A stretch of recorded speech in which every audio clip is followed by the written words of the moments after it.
Better drag, more flavor, less throat burn. That's the Red Apple way. Welcome to Oscar Sunday. I'm Austin Johnson. I'm Connor Eyzaguirre. And you guessed it, we're talking about Once Upon a Time in Hollywood, which just passed its 3-year anniversary.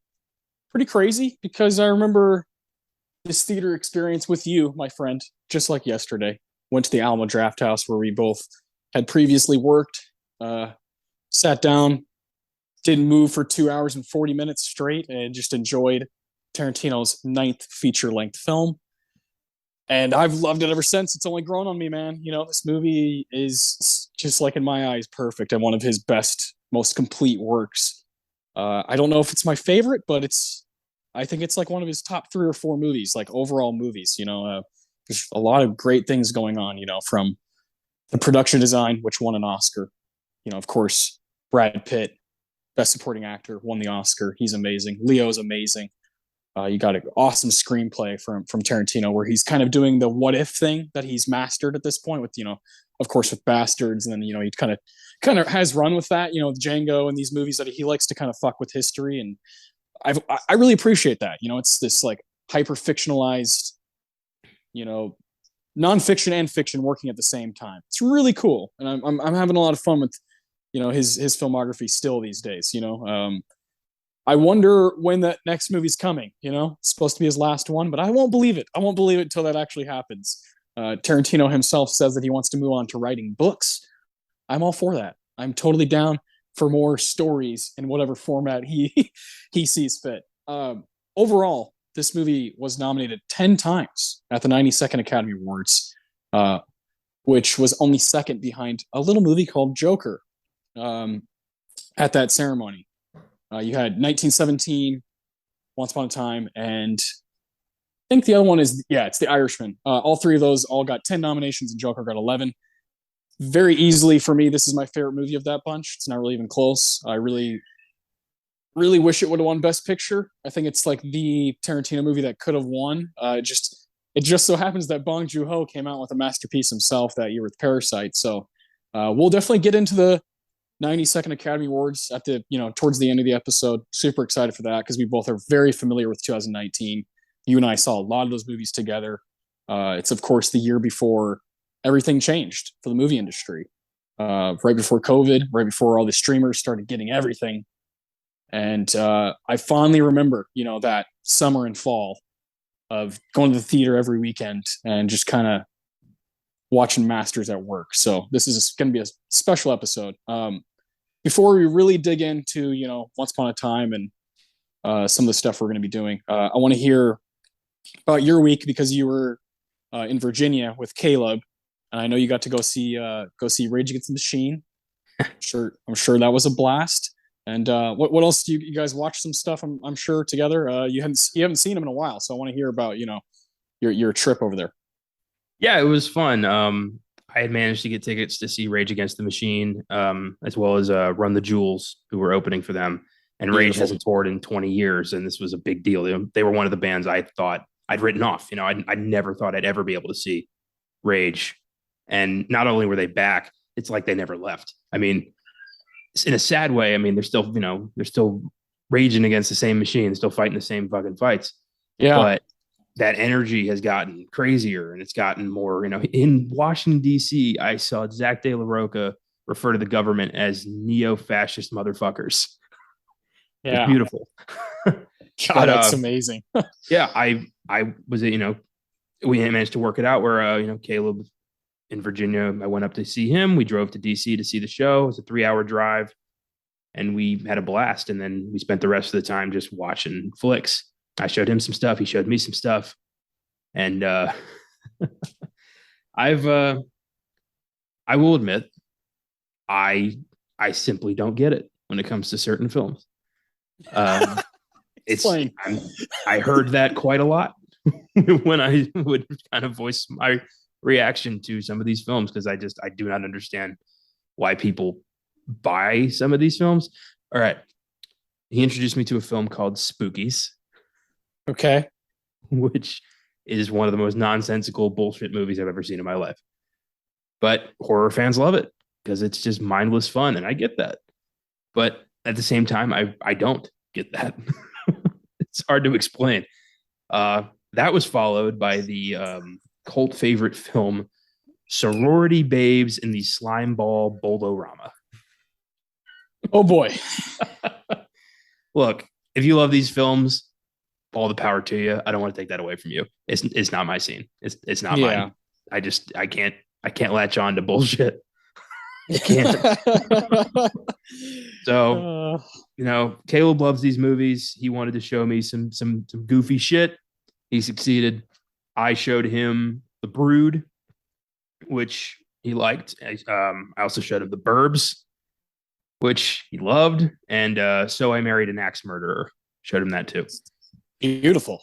And then we also made a big event out of watching Prey on Hulu, the new Predator movie, which was fucking awesome. Very exciting film. I recommend checking that out immediately. And the cool thing is you can also watch it dubbed in Comanche on Hulu, which is really cool. So definitely, like, this is easily the second best Predator movie we've ever gotten. And that's kind of the universal acclaim to it, is like, it's not as good as Predator, but it does beat all the sequels. Okay.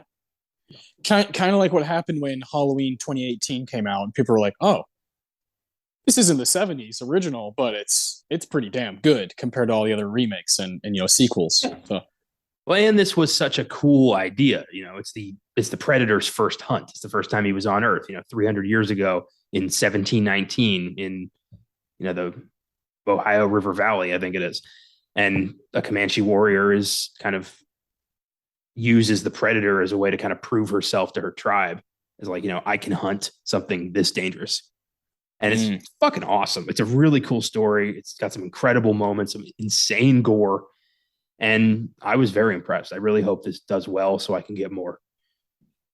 Yeah, that's good to hear. I'm definitely going to check that out here soon. I've been, of course, watching Once Upon a Time in Hollywood. I literally just got home from seeing Bullet Train, which I thought was fine. I thought it was okay. I was a little underwhelmed. I wanted to check it out because we're going to be talking about Brad Pitt a lot here in a little bit.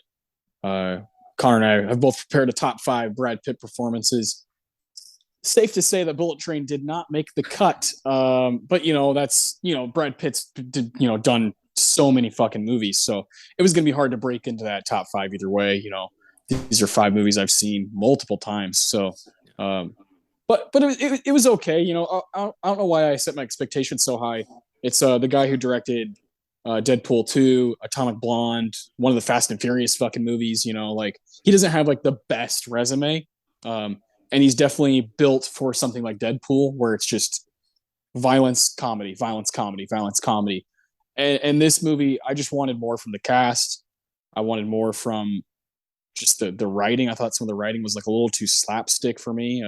So just not quite up my alley, but it is entertaining. It is a cool theater movie, right? Because it's just loud as fuck, and you're on a train watching people beat each other up. So that was nice, and I saw it at the Draft House, which I hadn't been to in a long time. The one that we used to work at, and I didn't recognize anybody that works there. I was like, "This is weird. This is weird, man." Like, it's just so odd. That was that was 4 years ago that we worked there, but just bizarre. Like, I didn't recognize one person.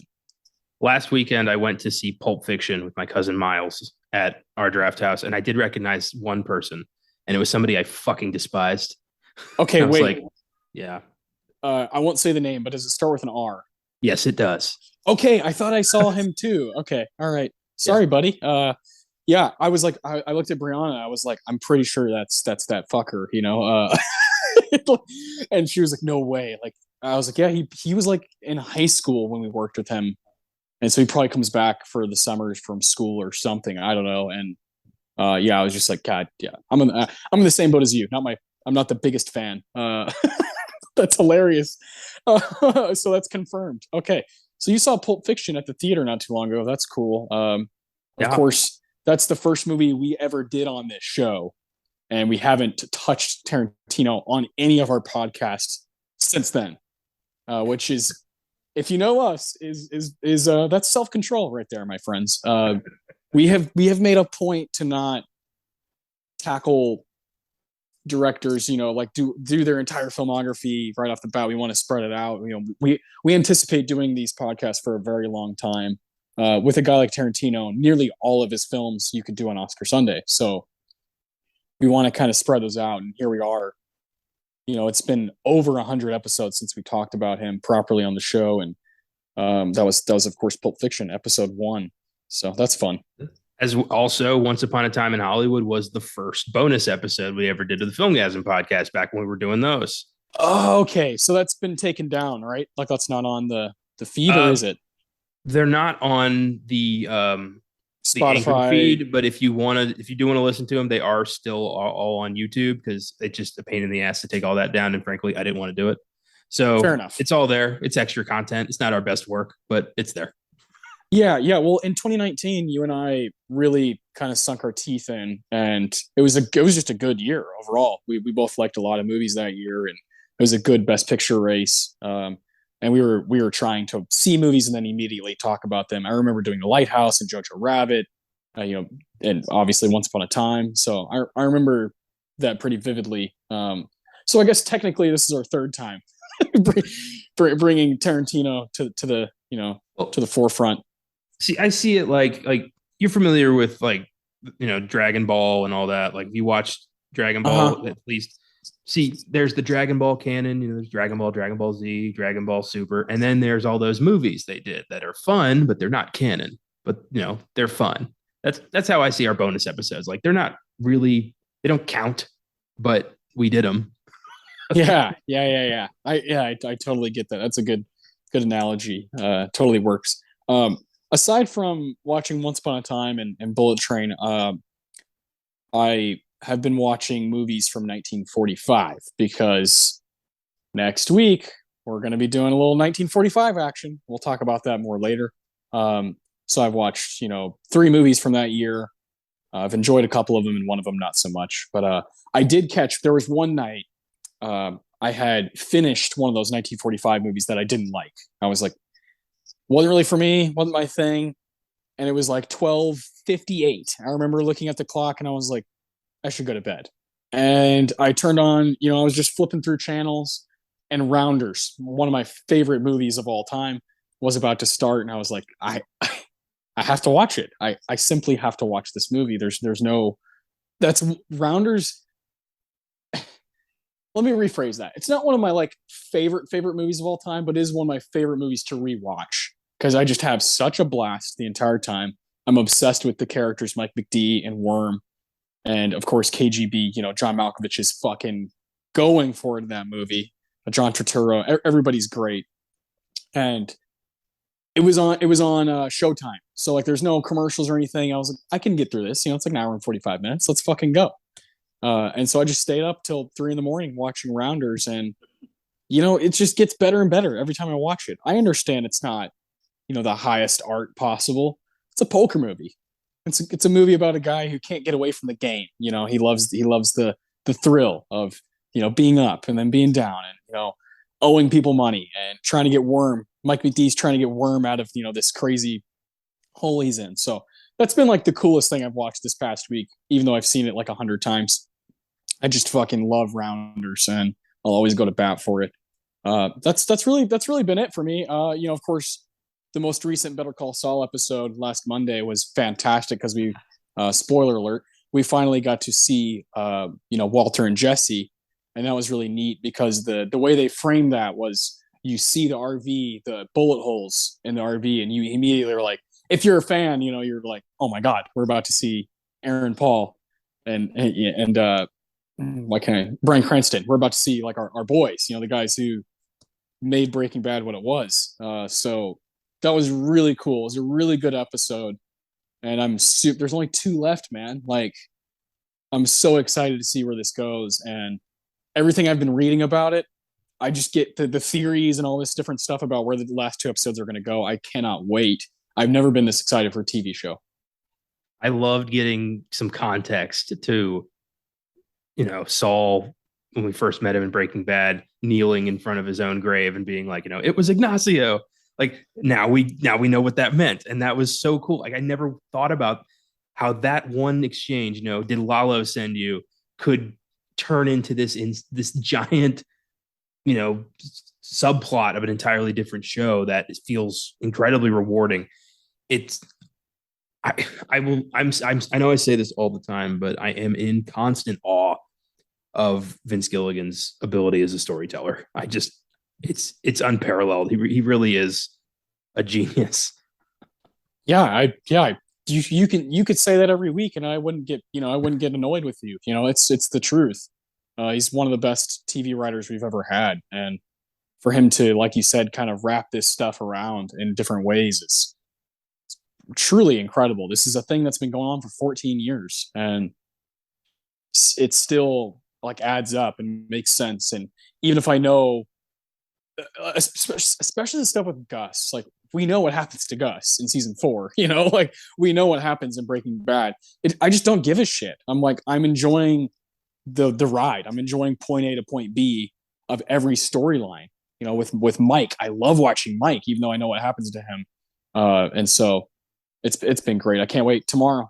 There's a new episode tomorrow night, and I'm chomping at the bit. I cannot wait. Of course, we're recording this on Saturday night, but if you're listening, it's Sunday, and Better Call Saul is on Mondays. So yeah, I'm super amped for that. That's really all I've been up to. So it's been a decent week for me. My family are all following Better Call Saul too. Like my entire family's been converted, and it's great. We're planning like a party for the finale where we're gonna get like Cinnabons and fried chicken and shit like connected to the show and have a bit of a feast to say goodbye to ABQ, possibly for good. Okay, well, if I have that Monday off, I'll let you know, and I would love to come up for that and be with some fellow nerds. Because when I watch it, because my wife Brianna, she's behind. She hasn't caught up on Better Call Saul because she didn't watch Breaking Bad when it was on. When she met me, I was like, if you want to be with me, you got to watch Breaking Bad because I'm never going to stop quoting it. And so she watched it and she was like, this is great. This is excellent television. And she whipped through it really fast, just like in 2 or 3 weeks. And I was like, honestly, Better Call Saul is just as good. It's just as high quality. And Bob Odenkirk is just as good as anybody in Breaking Bad as a lead. Love Bryan Cranston, but you got to give it to Bob. Bob's range and with this character is fucking bonkers. And the timelines, Bryan Cranston, we see a lot of in between 2 years. With Bob, it's like it ranges like a decade, and it's really impressive what he's been able to do with that character. I would love to see him get the Emmy, even though I don't care about the Emmys very much. It'd be cool to it would be cool to reward him for being in over 100 episodes of these 2 TV shows as this one character. I would really love to see him get rewarded for that, and for battling through sickness and coming back, even stronger, and just playing a great character that we're never going to forget. Oh, yeah, I remember when season 1 came out and everyone was like, this is good, but like, he's not Saul. Like, who's this Jimmy guy? And now we're like, Jimmy, where did you go? What happened to you, Jimmy? Yeah. And now Gene, you're like, Gene's just as much of a dog as the rest. Yeah. Yeah. It's the scams are so brilliant. I love that they never tell you what's happening. You just get like little pieces. And then as they're going along, you're like, oh, you put it together yourself. Like, oh, that's why he's giving him Cinnabons.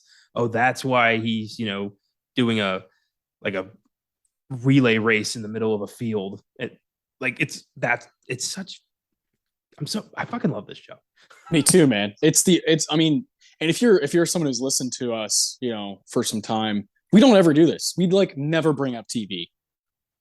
But there's something about this Albuquerque story that Vince Gilligan's created that we both really dig and really respond to. So yeah, can't wait, man. 2 more. It's crazy. I'm gonna be sad when it's gone. I'm gonna be really sad because it's like the only TV show that I get amped up for.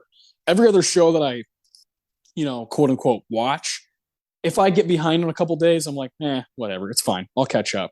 With Yeah. Better Call Saul, I'm like, I am watching that on Monday night, even if it's 2 a.m. Like I'm going to fucking watch it before I go to bed. So that's always a good sign. Um, let's shift gears here to Brad Pitt and to Once Upon a Time in Hollywood. He's gonna be 59 years old in December. Brad Pitt.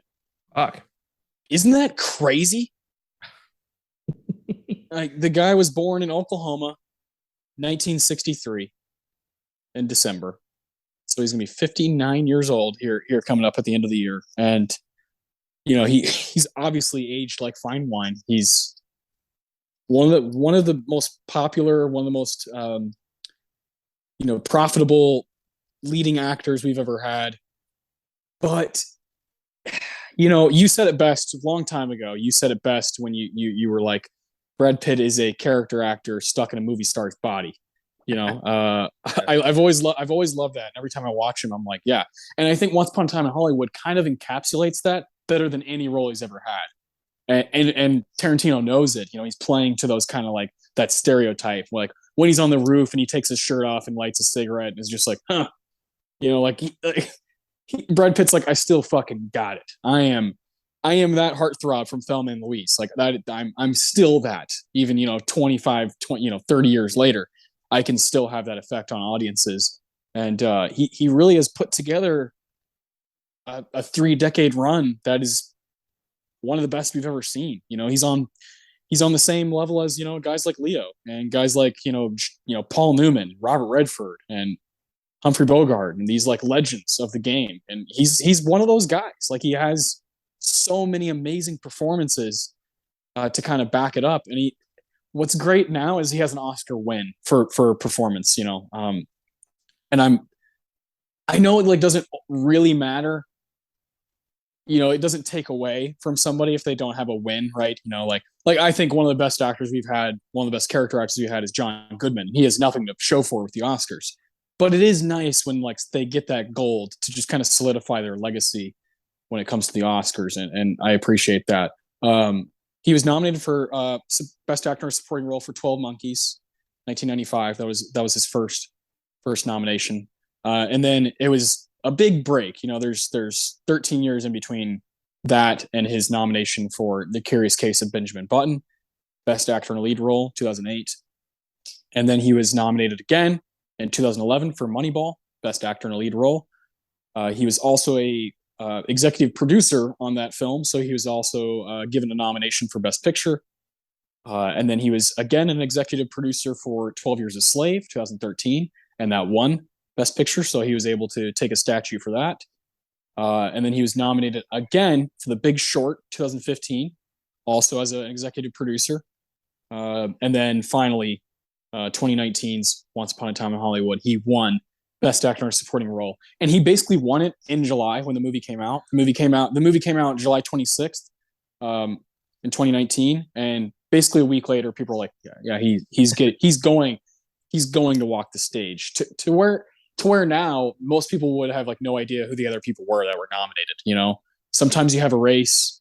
Like Joaquin Phoenix, he beat Leo, he beat Adam Driver. Like those guys had a chance.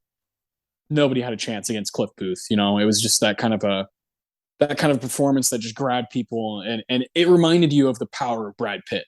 So cool. Yeah, it was neat. I don't remember that kind of momentum for an actor at the Oscars, like ever. I mean, just from the get-go, people were like, yeah, they can nominate 4 other guys, but there's no chance. Like this is Brad's award to lose. And then I think he swept every award show, didn't he? Yep. And his speeches kept getting better and better, and like more just representative of just the man he is and how like laid back and cool and calm and collected he is, and solidifying him as the definition of an A-lister, a guy who can carry your movie, or he can carry Rick Dalton's load. Like he's capable of doing both, and I love that about him. Yeah, I've always been a fan of Brad Pitt. I like him as an actor, and the more I learn about who he is, I think he's a decent guy, which is rare for a movie star of that caliber. But yeah, I've nothing but respect, and I'm glad we're here to kind of give him his own episode. Yeah, yeah. So we kind of chose this. We've wanted to do this movie since we started the show, since we started the podcast. We both really like this movie, and it just felt like it was a good time because he's got this new movie out, Bullet Train, where he's very much the lead role in this movie, and is carrying it as best as he can. And so it was like, let's do, the guy's almost 60 years old. Let's do a fucking top five Brad Pitt performances. Let's kind of highlight our favorite parts of his career. I do expect some overlap with you and I. I think we both have probably, honestly, could be up to four overlaps. When I was looking at it, I was like, we'll see, maybe three. There's there's a couple that we both just really respond to, and I'll expect those kind of in the 1 and 2 spots. But it's gonna be fun to just talk about him and what we both dig about each performance. And there's so many roles he has where it's like, how was he not nominated here? For Seven, or there's right from the get go, 95. He's up for 12 Monkeys, but not Seven. It's like, well, what the hell is that about? And there's a couple movies on my list. Or really three on here that I'm like, how the fuck was he not nominated? Like he put in a movie star's performance in these movies and kind of stole the show. So I'm excited to just kind of dig into that. Well, a couple of years back, you did an article of top 5 Brad Pitt performances, and I'm wondering how much of that has changed since. Only one movie has been replaced, but the order has changed a little bit. Okay, all right. I looked back on that and I was like, yeah, there's one movie I watched not maybe 6-7 months ago that I was like, oh man, I forgot how much I liked this movie, and so that took a spot of a movie. But the other four just kind of like rotated on where they're ranked. So I believe I did that shortly after Once Upon a Time in Hollywood came out. I'm probably. Yeah, I think you did. Yeah, I mean, yeah. How can you not? You get really inspired by movies as good as Once Upon a Time. So without further ado, let's dig into Brad Pitt. Let's dig into his career and what we love. So start off with your number 5 whenever you're ready. Yeah, to do this list, I wanted to kind of watch some Brad Pitt I hadn't seen yet. Mm-hmm. I intended to watch The Curious Case of Benjamin Button. I was not able to get to that. But I watched A River Runs Through It and 7 Years in Tibet. Neither made my list, but I just wanted to say that. Yeah. Yeah, like I watched I think last week I talked about it when we did our Zemeckis episode. I watched Allied. It's not going to make the cut, but I had fun. He was good. So yeah, he doesn't ever disappoint me, I want to immerse myself. Yes. But yeah, I am anticipating some significant overlap here. My number 5 is Mickey O'Neill from Snatch. That's my number 5 as well. Oh boy, here we go. Wonderful. Yeah, this is Snatch is such a great movie. Yes. I love Guy Ritchie's the king of the crime comedy. And I love this character, this Pikey, who's got just he's, to be fair, Brad Pitt is doing an atrocious Irish accent, but really he's just garbling it up, and he's so goddamn charming. You don't care. The character is this awesome one punch, boxer who cheats them out of a caravan. It's delightful, and he's just part of a crazy ensemble of this weird, boxing movie / diamond heist gone wrong. It's wild. If you haven't seen Snatch, watch Snatch. Yeah, it's on Netflix right now. This is the one that replaced The Tree of Life for me. Good decision. So with Brad Pitt, there's a few performances that I'm like, they're like True Romance. I adore what he's doing in that movie, and it's like right up my alley. But is it in my top 5? No. Like, let's be honest. Let's be honest, because he's not in it that much. It was in your top 5. I know. I know. And the Tree of Life is obviously a movie like made for me. It's about a lot about religion, and he kind of represents. I think we talked about this. He represents like the Old Testament, while Jessica Chastain represents the New Testament, and I think he does a great job of playing like a domineering father. But yeah, what he's doing in Snatch is just so fucking fun. It's kind of at the peak of his like physical capabilities and just the way he looks at that time. He would have been, late 30s. So yeah, he's just looks incredible. The dude's like chiseled, and he's yeah. Again, the boxing scenes are so fucking cool. What's also like, what the hell is he doing here? It's an all British cast. It's a Guy Ritchie production, and then out of nowhere you've got Brad Pitt as a as an Irish gypsy. Like, what the fuck? It's definitely a let's get that guy from Fight Club. Like, let's get that guy. Which I totally understand. When you're trying to make a movie and you're trying to get talent, I totally understand that, especially for the movies could be like a double feature that would be really interesting. So yeah, I love that movie. Dennis Farina is so awesome in Snatch. Rest in peace. I love just kind of the pace of it, and Brad Pitt just adds, especially now knowing what he's done afterwards, he adds this kind of gravitas to it that's needed. I'm always impressed by Alan Ford as a Bricktop. I'm Yeah. surprised he didn't play more gangsters because he was so fucking intense as that psycho. Yeah, it's got a great ensemble, and it's just like, it's Richie improving on the formula he established with Lock, Stock, and Two Smoking Barrels, and he never really. The Gentleman is in that same vein, but Snatch is kind of like the perfect engine for that kind of story. Yeah, exactly. And it's Guy Ritchie kind of like young enough to just go balls to the wall. And you love when that happens with a director, a creator who's just kind of taking his shots, taking his chances, and feel it's really gritty, kind of rough around the edges. And yeah, Snatch is it's a great watch. I've always really liked Stephen Graham in that movie. Stephen Graham is like so underrated, I think, and I love, of course, Jason Statham. This is probably my favorite role he's ever done is in that movie, and yeah, I can't get enough of this one. So I'm glad we both have it at number 5. That's cool.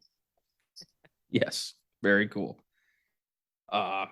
Number 4. I think I'm going to be stepping on your toes here a bit. Tyler Durden from Fight Club. Okay, I have that. Not yet, but yeah. This is every Brad Pitt like best of list is going to have Fight Club. This is yeah, this pretty much, to me, this is the movie that made him.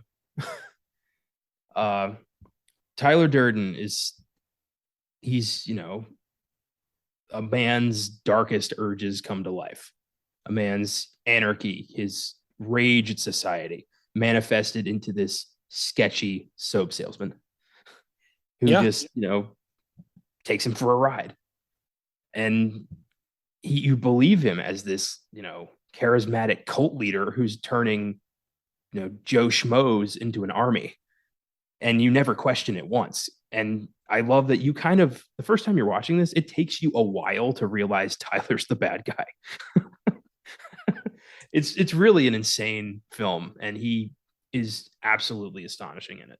This should have been his like a full-blown nomination, maybe a win. Yeah, that one's tough, right? 1999. You would imagine it'd be hard to put him in, to figure out which one to put him in, supporting or lead. He's obviously in the movie a lot, him and Edward Norton. But I would yeah, I really wish they were both up. We've done Fight Club on this show, and it's only got one nomination. So it's one of those movies that just, if the Oscars happened 5 years after each year, then I think Fight Club would have been up for like 6 or 7. But that's just how it is. Yeah, I do think, like you said, this is huge for Brad Pitt as a performer.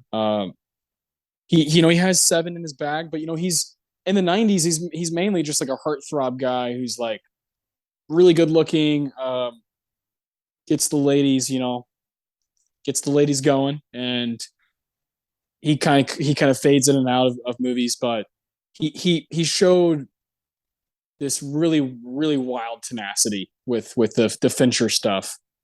And from there, of course he goes to Snatch, and then his 2000s, 2010s are just crazy. And he's kind of played it right for me. He's just played things right ever since Fight Club. He's not in, there's some movies that aren't great, but he's always bringing something. and I feel like he's kind of hit everything he needs to hit as an actor to kind of connect to all audience members. The only thing he hasn't really done that I don't see happening at this point is I wish he was in. I wish he had like that Ethan Hawke DNA to him, where he was like, I'm just gonna do some fucking flat out textbook horror movies. He's never really done that. He's in some genre stuff, right? Of course, 12 Monkeys, fucking Fight Club is wacky as shit. But I wish he was in like a, Sinister. You know what I mean? The closest we got was World War Z, and that just Yeah. didn't work for people. So I get why he Yeah. pursue that further. But yeah, I agree. I think it's going back to Fight Club. I'd love to see him take on more villainous roles. Yeah. Me too. He was really fucking great as a bad guy in this. Yeah. Yeah. And that movie, just the whole plot line of him being the same person, as our narrator, him and Edward Norton is such a cool combo of dudes.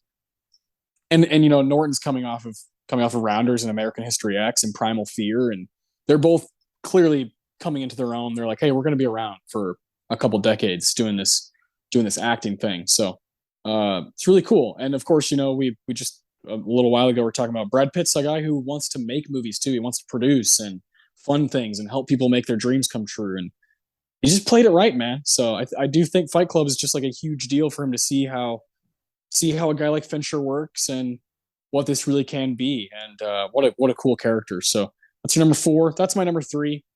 We don't really need to talk about Fight Club anymore, right? It's a movie that's just so in the stream of consciousness for moviegoers and movie fans that it gets talked about so much, rightfully so. My number 4 is Cliff Booth, Once Upon a Time in Hollywood. Fucking hell, man! When I was watching this movie, this is my favorite watch of like viewing of it. I've seen it probably 5 or 6 times now, and doing it for this show, because we haven't done Tarantino in so long, I was just like, of course I've watched a bunch of Tarantino in between that, but not with the intentions of giving it awards and going on a podcast and talking about it. I was just, I was elated just watching this movie unfold, how like organic it is. And then I don't think I ever realized until this time how many different ways you can interpret stuff. The obviously the ending is so fascinating, and the more I think about Cliff Booth, the more I'm just kind of like, wow, maybe this is the one he should win for. Like maybe they were right. Maybe the Oscars were like had their finger on something. He's really, really fucking good in this movie and is in it a lot for a supporting role. He's in this movie a ton, and he carries moments of the movie, like when he goes to Spawn Ranch. Of course, towards the end of the movie, he obviously steals the show in the finale, and I love that about him. But he doesn't care. Brad Pitt's like, I don't give a fuck. Like I'm working next to Leo. If he wants to be the guy, which is so cool because that's Cliff Booth and Rick Dalton's relationship. Is Cliff is the stunt man who's like, I don't give a shit. I just want to like work and hang out and go back to my trailer outside the drive-in theater, and hang out with my dog and watch shitty TV on my shitty TV. And Leo gets to have the big house next to Polanski and Sharon Tate, and have all that, have the glitz and glamour. I feel like that's kind of how they are in real life. I feel like Leo's like, give me the supermodel, to date. Give me all the lead performances. Give me, I want to work with Scorsese and Tarantino and no one else. and that's what I'm gonna do. I actually looked up. Leonardo DiCaprio has worked with 17 of his performances of his roles throughout his career are with a Oscar nominated director. So obviously Scorsese, there's a few of them, but it's like he's like, I'm only gonna work with the like the people who are seen as the best.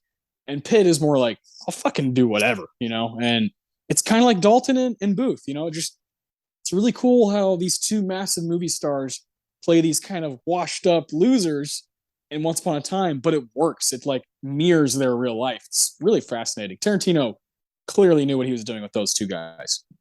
Yeah, he absolutely did. Cliff Booth is my number 3. Beautiful. This is great. Yeah, he's such a cool guy. You're not really sure if he murdered his wife, but he probably did. Yeah. But but in the end, he just wants to he wants to protect his best friend. At the end of the day, Cliff and Rick are friends, Yeah. and I love that that's never lost. It never becomes a full blown employee employer relationship. Like they're buddies who happen to work in the same industry. And yeah, I love Cliff's weird story with the Manson family that Yeah. comes full circle. It's great. And yeah, Pitt just has this kind of nonchalant, like I know I'm a badass vibe to him that just makes Cliff work. Because I love Rick's the insecure one. Cliff is always confident. Cliff is never second guessing himself at any moment. Yeah. It's awesome. Even when he's surrounded by murderous hippies, he's knocking people off their fucking feet and being like, I'm in control of this situation. It's Yeah. amazing. And yeah, I'm glad Pitt won an Oscar for it. It was well deserved, and it's such a great character. Yeah, truly. I can't wait to talk about the finale more and just kind of what we both think it represents and what it means. That's such a cool finale. And so yeah, I'm super excited to talk more about the movie as we keep going. So that's your number three. My number three is Fight Club. So all right, obviously our number one and two are the same movies, but I bet they're flipped. I think you might be right. So what's your number two? It's Moneyball.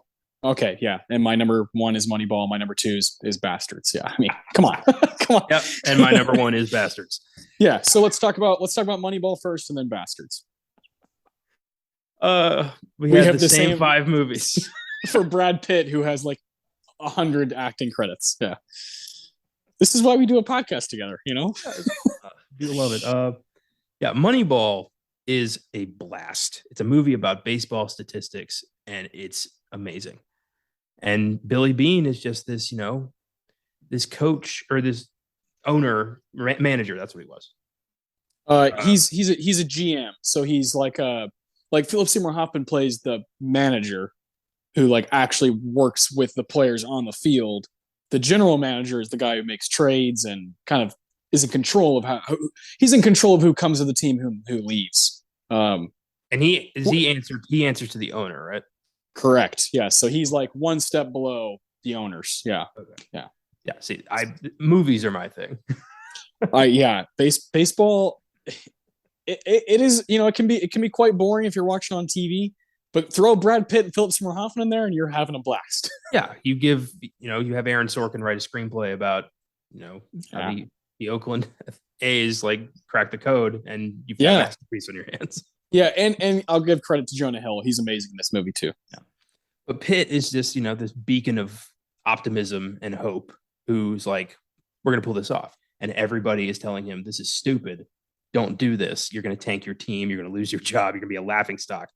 And not only does he succeed, he ends up, multi-million-dollar offers, put his way. The entire MLB adopts this formula. Like, he changed everything.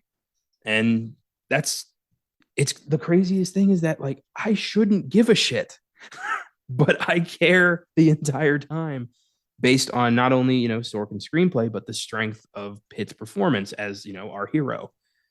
Like I love that scene when he goes into the locker room when they're all joking about after losing the game, and he's like, what are you celebrating? Like, you lost.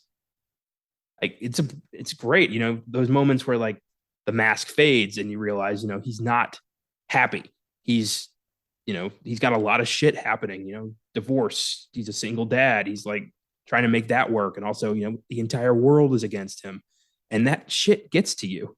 And you see it from time to time in this movie. But he does such a great job of holding all that shit together that you just want to back him up.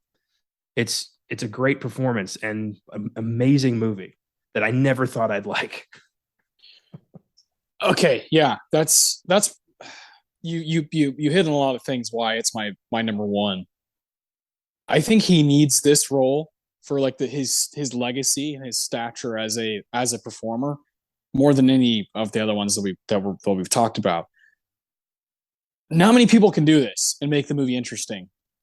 There's some people who can make Fight Club. I do think that is somewhat interchangeable. It's probably not the same movie, but people want to act. Actors want to act, and they're doing crazy stuff. And Snatch, like, I mean, you could throw a lot of guys in there. And of course, Once Upon a Time, actors are probably lining up to fucking work with Tarantino.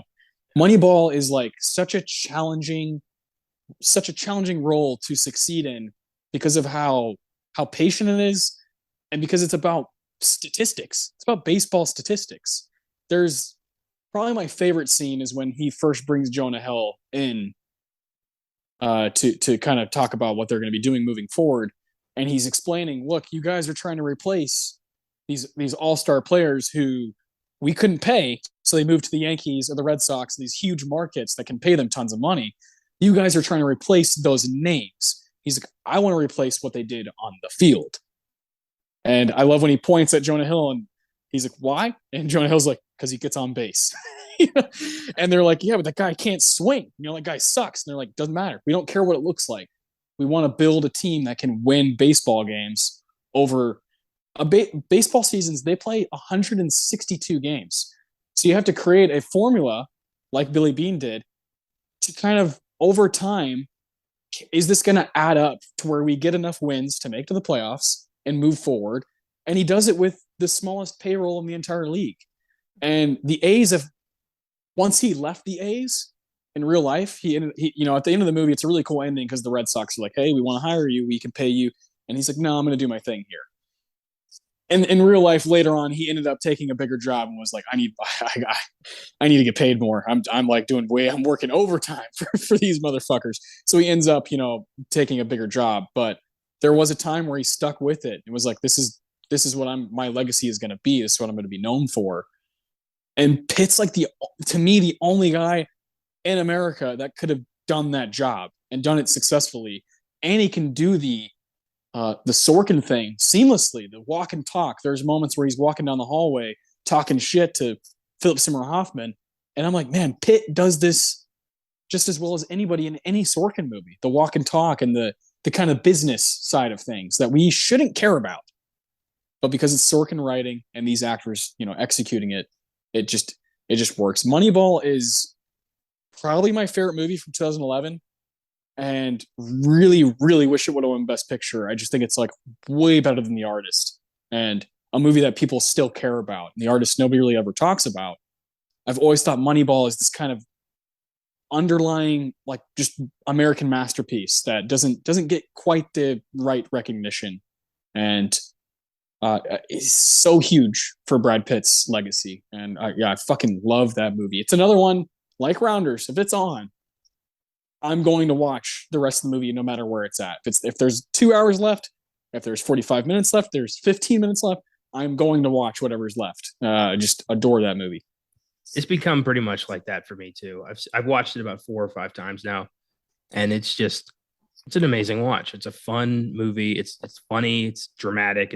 It checks all the boxes. I love that moment where they're testing it out, and Pitt says to Jonah Hill, like, "This had better work." Yeah, and he's like, "Nah, just kidding." Yeah. Are there any stakes really? Like, if it doesn't work, it doesn't work. But at the same time, it's like, he needs a win. Yeah, I was pretty sure this was going to be your number one. Yeah, it's going to be tough to beat this.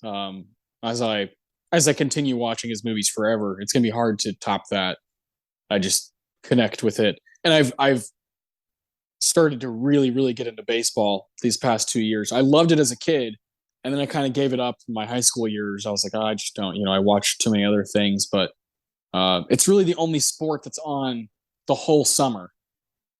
And so I always, go back to it during the summer. And I love that. That's when one of the guys tells Brad Pitt about an older guy that Billy Beane wants to sign. He's like, when the dog days come in, July and August, he's not going to be able to fucking swing, And Brad Pitt's like, he gets on base. He gets on base. I love that. So it's a cool movie, just really unique, and got a great score too, a really underrated score. And Bennett Miller, who knew? Who knew he could kind of, have this kind of weird, kind of solid directing, filmography. So yeah, love Moneyball, but Bastards. I mean, fucking hell, Aldo is. Like what can you really say about it? It's Bastards is Tarantino's best movie. and Aldo Rain. Aldo Rain, it's tough. Brad Pitt and Christoph Waltz, those might be the two best performances inside of any Tarantino movie, and they're in the same movie. Just incredible stuff. And how the fuck was he not nominated for that movie? It's crazy. It's a clear cut case of good versus evil, which you do not get in Tarantino's films. Everyone's pretty morally gray in a lot of his films, but in this case, it was very much like this is the Nazi versus the American hero. And it's fucking beautiful. Lieutenant Aldo Rain is the greatest hero Quentin Tarantino has ever created. He's like the only one. Yeah. Pretty much. He's just, he's charismatic. He's got a dark past. Just the addition of the rope burn around his neck, knowing that he was lynched, and that's why he fucking hates racist assholes. Like, that's all you need. And just the determination to hunt down these Nazis, and then getting one over on Landa at the end. It's one of the most satisfying moments in movie history, and I love it so much. Pitt brings something to that movie he never did before or since, and I don't know what it is, but it's magic, and it is fucking criminal he wasn't up, because he could have won that year. Yeah, that's Cliff should be his second Oscar. Yeah, so 2009. Who won that year? Is that Jeff Bridges? Yeah, Crazy Heart. That was that. Yeah. Like, I love Jeff Bridges, but come on. Like, what Pitt's doing in Bastards is far better than Crazy Heart. I like Crazy Heart. I think it's a pretty good movie. And Jeff Bridges, that felt like more of like, oh man, we fucked up. We didn't give him stuff in the past. We should highlight him while we can. It's like, no, give it to the right person. Give it to the better performance. At least nominate them. It's one of the most memorable performances of the entire century so far. Yeah, great. Yeah, to me, 1 and 2, it's very clear that it's Billy Beane and it's Aldo Rain. Yeah, Aldo is just so easy to root for. Like, it's so, you enjoy watching him scalp Nazis. Yeah, it's great. Any other, like, I love that. Bastards is so like non-divisive because everyone just agrees, like, yeah, Nazis are bad. Remember when that used to be a non-controversial statement? Yeah. And it's just, it's an amazing film, and it is where Tarantino started doing that kind of, screwing with history, which normally as a history buff I would really hate, but he does it in such a satisfying way where you get to see, Adolf Hitler get gunned down by Jewish soldiers, or the Manson family get fucked up by a stuntman. It's like, how do you not just enjoy that? Yeah, and he doesn't cut corners. So all of the production value on his movies is like through the roof, and is just as much a part of like the branding of Tarantino. The people that he gets to edit his movies and design his movies and costume design, those people are just as important to the kind of the brand that we know as Quentin Tarantino. I mean, if you like follow the projection of his career from Reservoir Dogs to Once Upon a Time in Hollywood, you can just see him getting better. It's so cool to really see like what he's learning, what he's taking away, what he's putting into his movies. And then by the time, Hollywood rolls around, like, he is an expert. Like, he is one of the greatest working filmmakers. What he's putting into these movies is something nobody else does. I don't know what it is. It's that X factor. It's that love of cinema. It's, it's a celebration of everything he loves about movies. And he's added that to everything. And I think that's why I respond so much to Tarantino, because I fucking love movies too. Yeah, same here, man. It's very clear that he's a movie lover making movies for movie lovers, like over and over and over. You know what I've been thinking about? I was thinking about when I was watching Once Upon a Time. I was like, I constantly think about what's going on in this director's head while he's making this movie. Is he thinking about just this vision? Is he thinking about what other people are doing in the movie industry? Is he, or him or her? In this case, Tarantino. I feel like he's so conscious of what's going on around him and how important he is to original storytelling, actually making money at the box office. That's so hard to do these days. And he's one of the guys that is going to bring money, like hand over fist, no matter what happens. And like you gotta embrace that while we have it, because those guys, they're few and far between. I also see Bastards as a this is probably just in my head. It's probably not true, but I've seen Quentin Tarantino and Paul Thomas Anderson's careers kind of doing this weird mirror thing where Tarantino started out a few years before him. Tarantino's first movie, Reservoir Dogs, 92, and you have Hard Eight, 1996 for Paul Thomas Anderson. Both quality films, and you're like, oh, this guy's got some stuff to say. He's got some stuff in his bag. And then Quentin Tarantino does Pulp Fiction. You're like, holy shit, this is crazy for a guy's second movie. Paul Thomas Anderson does Boogie Nights, and you're like, holy shit, this guy has some stuff in his bag, and he's gonna have a cool career. And then what does Tarantino do? Jackie Brown, and people are like, huh? Paul Thomas Anderson does Magnolia, and people are like, what? and then they're like, all right, fuck it, we're gonna do what we want. So Tarantino's like, I'm making Kill Bill. I don't give a shit. Like, everybody can fuck off. I'm gonna do what I want to do. This is what I've always wanted to do since I was a kid.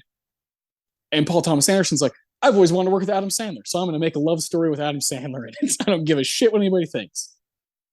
And then we see, Tarantino has an interesting mid-2000s there, but then we see Paul Thomas Anderson come out with There Will Be Blood in 2007, and people are like, hold the phone, this is his masterpiece, like, undisputed.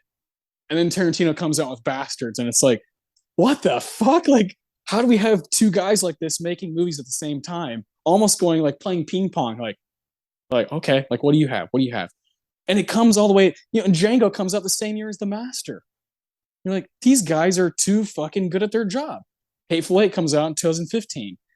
Then Paul Thomas Anderson's like, I'm bringing DDL back. We're gonna do Phantom Thread. We're gonna impress people even more. That I have more range than you guys even knew. Also does Inherent Vice in that stretch. And then Once Upon a Time in Hollywood and Licorice Pizza could not be a better double feature for modern movies about late 60s, early 70s, with a soundtrack playing basically the entire movie. And these guys are paying homage to what they loved as kids, the era that they were born in, the era that created them as movie people. I'm like, do people realize how special it is to have two guys like this going toe to toe? And they're friends, like they get along, and they've hung out before and done cocaine together. That's great. I think it's great that we have two guys like that. That is fucking awesome. I've never made those connections before. That's really cool. And yeah, it is. I think it is like just two friends, thinking, being like, well, what do you think of this? Well, what do you think of that? Well, what do you think of this? It's just, it feels like that kind of back and forth. Like, it's like if you and I became, noted film directors, we just constantly be trying to like impress and one up the other one. Yeah. I feel like, well, what is Paul? Oh, yeah. Like Quentin's like, I wonder what Paul thinks. And Paul's like, oh man, I hope Mr. Tarantino likes my movie. I'm sure I've just, it's too like coincidental that they like ride the same waves of kind of being like, fuck you to the public, but also like, all right, I'm going to make my masterpiece now. And they both did it around the same time with There Will Be Blood and Bastards, two of the best movies of the century, coming out within 2 years of each other. And I love them both, and I'll never really like pick a side with those guys. They're just both. I just love them both, and they both bat. Their batting average is like just through the fucking roof. Like they don't mess up. They don't fuck around. And if they do fuck around, it's better than most other people's best movie. And that's cool to have. I know we're kind of stroking it with these guys, but I don't really care. That's like what we come here to do. We're talking about a guy that's very important to kind of our admiration for this whole thing. Like, I mean, this is a big reason why we started Oscar Sunday. I mean, our first episode was talking about Tarantino and Pulp Fiction. So he's been huge for me as a fan, just kind of getting excited for stuff, going to the theater for his movies is like one of the coolest things I can remember from my life. Yeah, man. It's, I adore original productions and people, making creativity and, culture stronger by adding to it. And these guys, Tarantino and PTA are two guys who are constantly doing that, constantly reinventing themselves and, bringing in incredible ensembles and crews to do their best work. And that's just, gravy for people like us who just eat this shit up. It's Yep. wonderful. Yeah. Yeah. Feet fucking keep feeding us. We're here. We're we're definitely ready for it. I'm not Man, leaving this buffet till I'm done eating. correct. And as long as you guys keep putting pizza out there, and and dessert and salads, I'll keep coming. And bottomless soda, never leaving the table. Really cool that we have the same 5 movies for Brad Pitt. Has that ever? I don't think it's ever happened. No, not on the top 5 that ranges. Like, there's a big pool of movies to choose from. We've both seen a lot. Yes. So I have Snatch at 5. You have Snatch at 5. Yes. I have Once Upon a Time at 4. You have it at 3. Mm-hmm. I have Fight Club at 3. You have it at 4. Yep. And then I have Bastards at 2. You have it at 1. Yeah. And then I have Moneyball at 1. You have it at 2. It's very cool. That's fucking awesome. I'll never forget that. Do you see this ever changing? Is this pretty set in stone? Obviously, if he comes out with a movie where you're like, oh my god, but as far as where we are now, is this pretty set in stone, or does it kind of change depending on the day? Well, the thing with these 5 movies is it's not just great Brad Pitt performances. It's also 5 movies I really, really fucking like. Same. And that's going to be hard to top. I'm sure he's great in Benjamin Button, and I don't think it's going to crack the top 5. I think this is a pretty set in stone top 5 for me. Yeah, I know what you mean. He is great in Benjamin Button, and it's just completely different than what we connect with. Yeah, it's a good movie, and it is like a very unique David Fincher movie. But we obviously, there's 4 of these characters: Bastards, Fight Club, Once Upon a Time, and Snatch, where it's like Brad Pitt's just fucking gritty, going for it, doesn't give a shit. And then you got the Moneyball, where he's like, I'm an adult.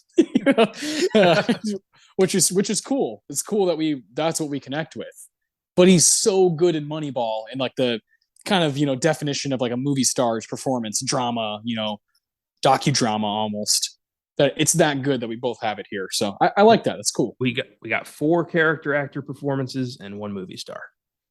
Yeah, I think that's exactly right. Fucking cool, man. Well, I love doing these. I love doing these top 5s. I think it's a really cool way of, finding out more about each other and getting to just talk about, like you said, not just these performances, but these movies. We have two Tarantinos, a Bennett Miller, a Guy Ritchie, and a David Fincher. Like, we like those guys anyway. So it's cool to kind of, wrap that all in one. But we are going to be going pretty heavy here into Once Upon a Time in Hollywood. I have a lot to say about this movie. Just crazy how this is made. A lot of issues with a lot of roadblocks with this movie, because Tarantino doesn't really cut corners or half-ass stuff. So if he's making 1969 Hollywood, he's making 1969 Hollywood. And so a lot of the shots we see, you go past the Westwood Village or the Cinerama Dome, or you're just on the highway and you're seeing signs and different things for different businesses. Those were all, they had to convince all these businesses that they were driving past to put up signs that replicated, the late 60s and 70s. And a lot of businesses were like, we don't want to do that because you guys are going to be filming this movie for whatever 5 months. We don't want to do that the whole time. What's amazing about that is pretty much all those businesses, from what I've read, all those businesses, once the movie was done being filmed, they just left that shit up because it looked cool. And it gives it kind of a period piece, nostalgia thing for people. Oh, like, let's go to the El Coyote, and like, it looks like the El Coyote from the 60s and 70s. That's more intriguing for people that are our age who weren't alive back then and didn't get to experience it that way. So a lot of like Los Angeles and Hollywood literally changed because Tarantino was like, I want to go back 50 years. Like, that's fucking awesome. And there's little, I caught a few like little things that happen in the movie where you're like, that's 2019. You see when Sharon Tate, when Margot Robbie's going to see her own movie in Westwood Village, you see a Starbucks fucking in the background. And I was like, oh man, I bet that bothered the shit out of Tarantino.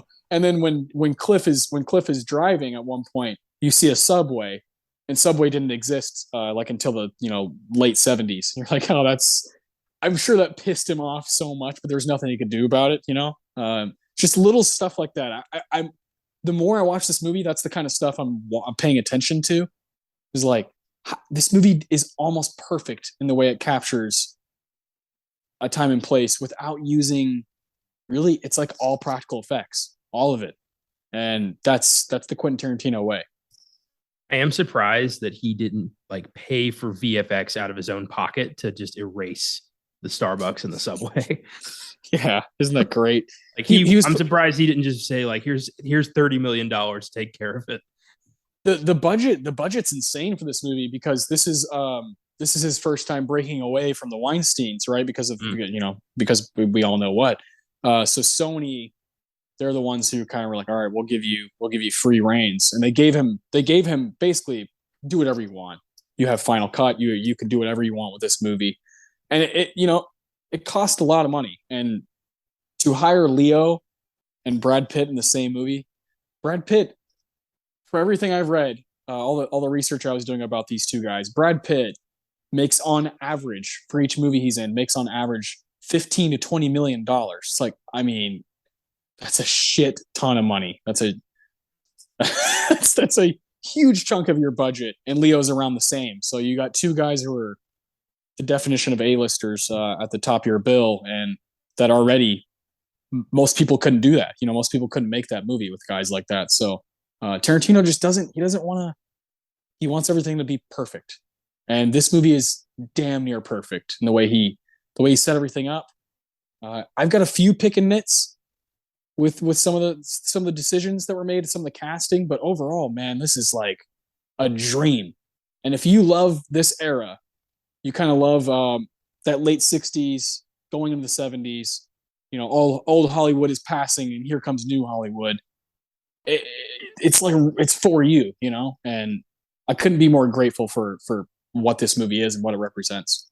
Yeah, I'll never like forget the fact that we saw this like fresh off our giant Roman Polanski episode on the Filmgazm podcast. Yeah, there were so many little things that we appreciated because of all the research we did for that. Like Sharon going into that like secondhand bookstore and finding a first edition of Tess of the D'Urbervilles, Roman's favorite book, and it's like we knew that. Yeah, it felt so fucking rewarding. Yeah, and like that stuff was so neat. Like you and I were looking at each other like, holy fuck! Like when Rick Dalton pulls up and he's like, that was Roman Polanski, the director of Rosemary's fucking Baby. Like he's so amped up, and he's like, I could be one pool party away from being in a Polanski movie. Like that stuff was really really rewarding. And Steve McQueen, and Mama Cass Elliott greets Polanski and Sharon Tate at the Playboy Mansion, and like all that stuff is so rewarding, and the Sergio Corbucci, that's a real guy. Yeah. Like, and I love how the narration's like he's the second best, because we all know Sergio Leone is the man, and like that's Tarantino's guy.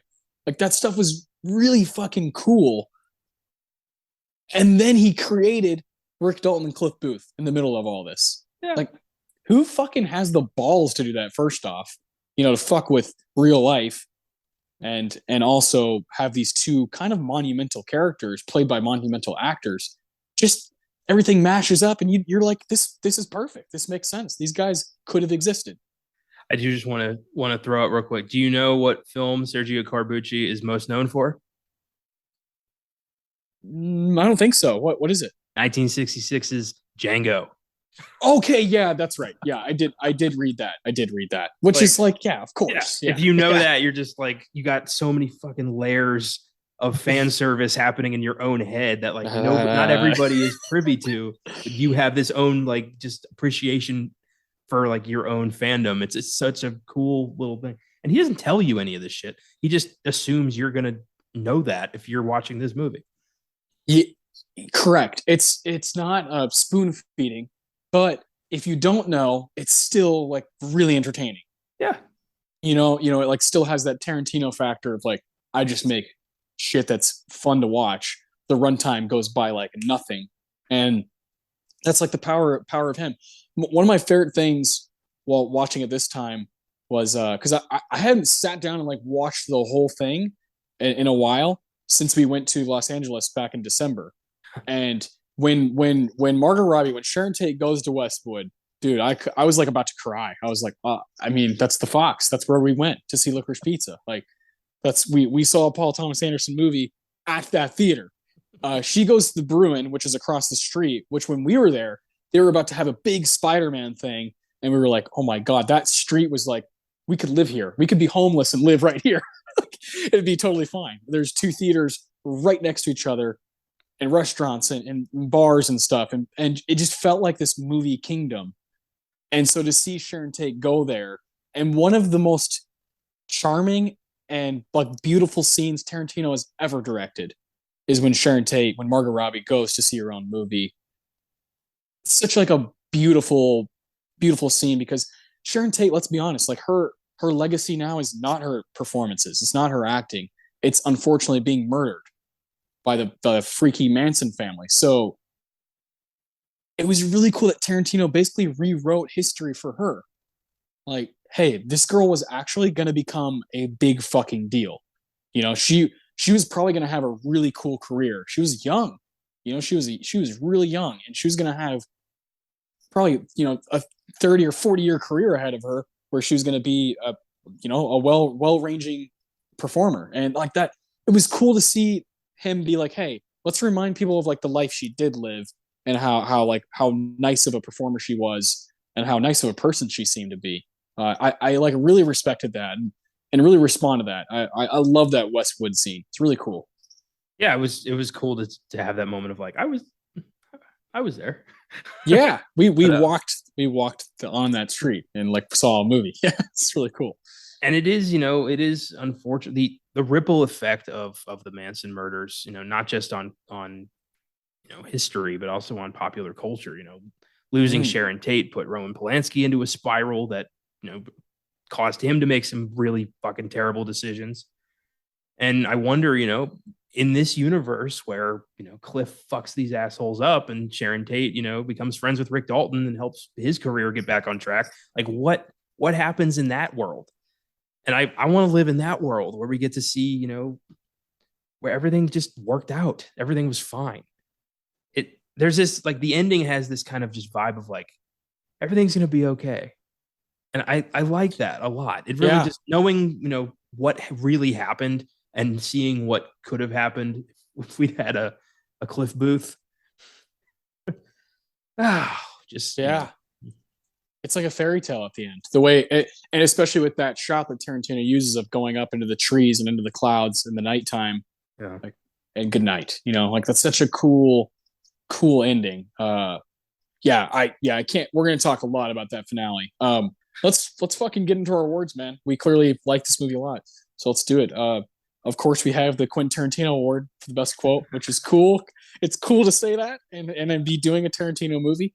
We have the Ennio Morricone Award for best music moment. I think Tarantino would like that as well. That we have Ennio Morricone in here. The Philip Seymour Hoffman Award for the best performance of the movie. Then we finally have the Roger Deakins Award for the best scene of the movie. So yeah, let's fucking dive in, dude. What's your favorite quote? Which is, I mean, good luck. Yep, I could have gone thoughtful here. I could have gone reflective, but I laugh every fucking time I hear this. It's Rick Dalton looking out his window at the old loud car in his driveway and just saying to himself, bunch of goddamn fucking hippies. And then going out and confronting them with a blender full of margaritas in a bathrobe. Yes. Oh God. I fucking love that moment. And I love when he goes out there. What the hell are you looking at, you little ginger haired fucker? This is a private road. Yeah. You come up here to smoke some dope, huh? It's fucking yeah, he is drive it backwards, but fucking drive it. Oh God. I love that moment when he looks out the window and the picture, and he's wearing a robe and like it's just he's fucking hammered, slurping from a fucking blender. I love it. This this is what Leo is meant to be doing, not fucking Titanic. You know, he's meant to be doing this kind of stuff. Um, yeah, I feel the same way. You know, there's like some really cool stuff here that kind of like represents movie making and acting and like what it all means. But there's also just really, really funny stuff. Um, I chose something kind of unique because normally narration can bother me, but I love Kurt Russell as the narrator. It's obviously a really cool touch. Kurt Russell's a guy that Tarantino fucking adores and has worked with. So and Zoe Bell, of course, is like it's like a really cool kind of connection with all of them. They've done stunt work together, and worked on movies together, and here we are. It's kind of like a culmination of their partnership. But when he's narrating, I love when Kurt Russell says, as they're kind of coming to the end, end of the road with the partnership they have as Rick Dalton and Cliff Booth, stuntman and actor. And Kurt Russell says, when you come to the end of the line with a buddy who's more than a brother and a little less than a wife, getting blind drunk together is really the only way to say farewell. Such an awesome line. I love blind drunk is such a good way of kind of looking at Rick and Cliff, these guys that they don't want to hug it out. They just want to get fucked up. They just want to hang out, watch some movies, drink some beer, smoke cigarettes all night, and just be a couple of buddies who know that this was a really cool era of their life and it's coming to an end. And I love that, because then with what happens at the end, you're like, maybe it's not going to come to the end, because Rick Dalton is now probably going to work with Polanski. He's going to get roles. He's going to get big performances. He's going to become famous like he wants to be. And then he's going to have money to be able to pay Cliff Booth as his stuntman, as his double. So it's a really cool line. I mean, Cliff saved his life for free. Yeah. But straight up, man. Yeah, I love Kurt Russell's little moments of narration, and just, their relationship is so hard to explain, but we all get it. Yeah. I love that.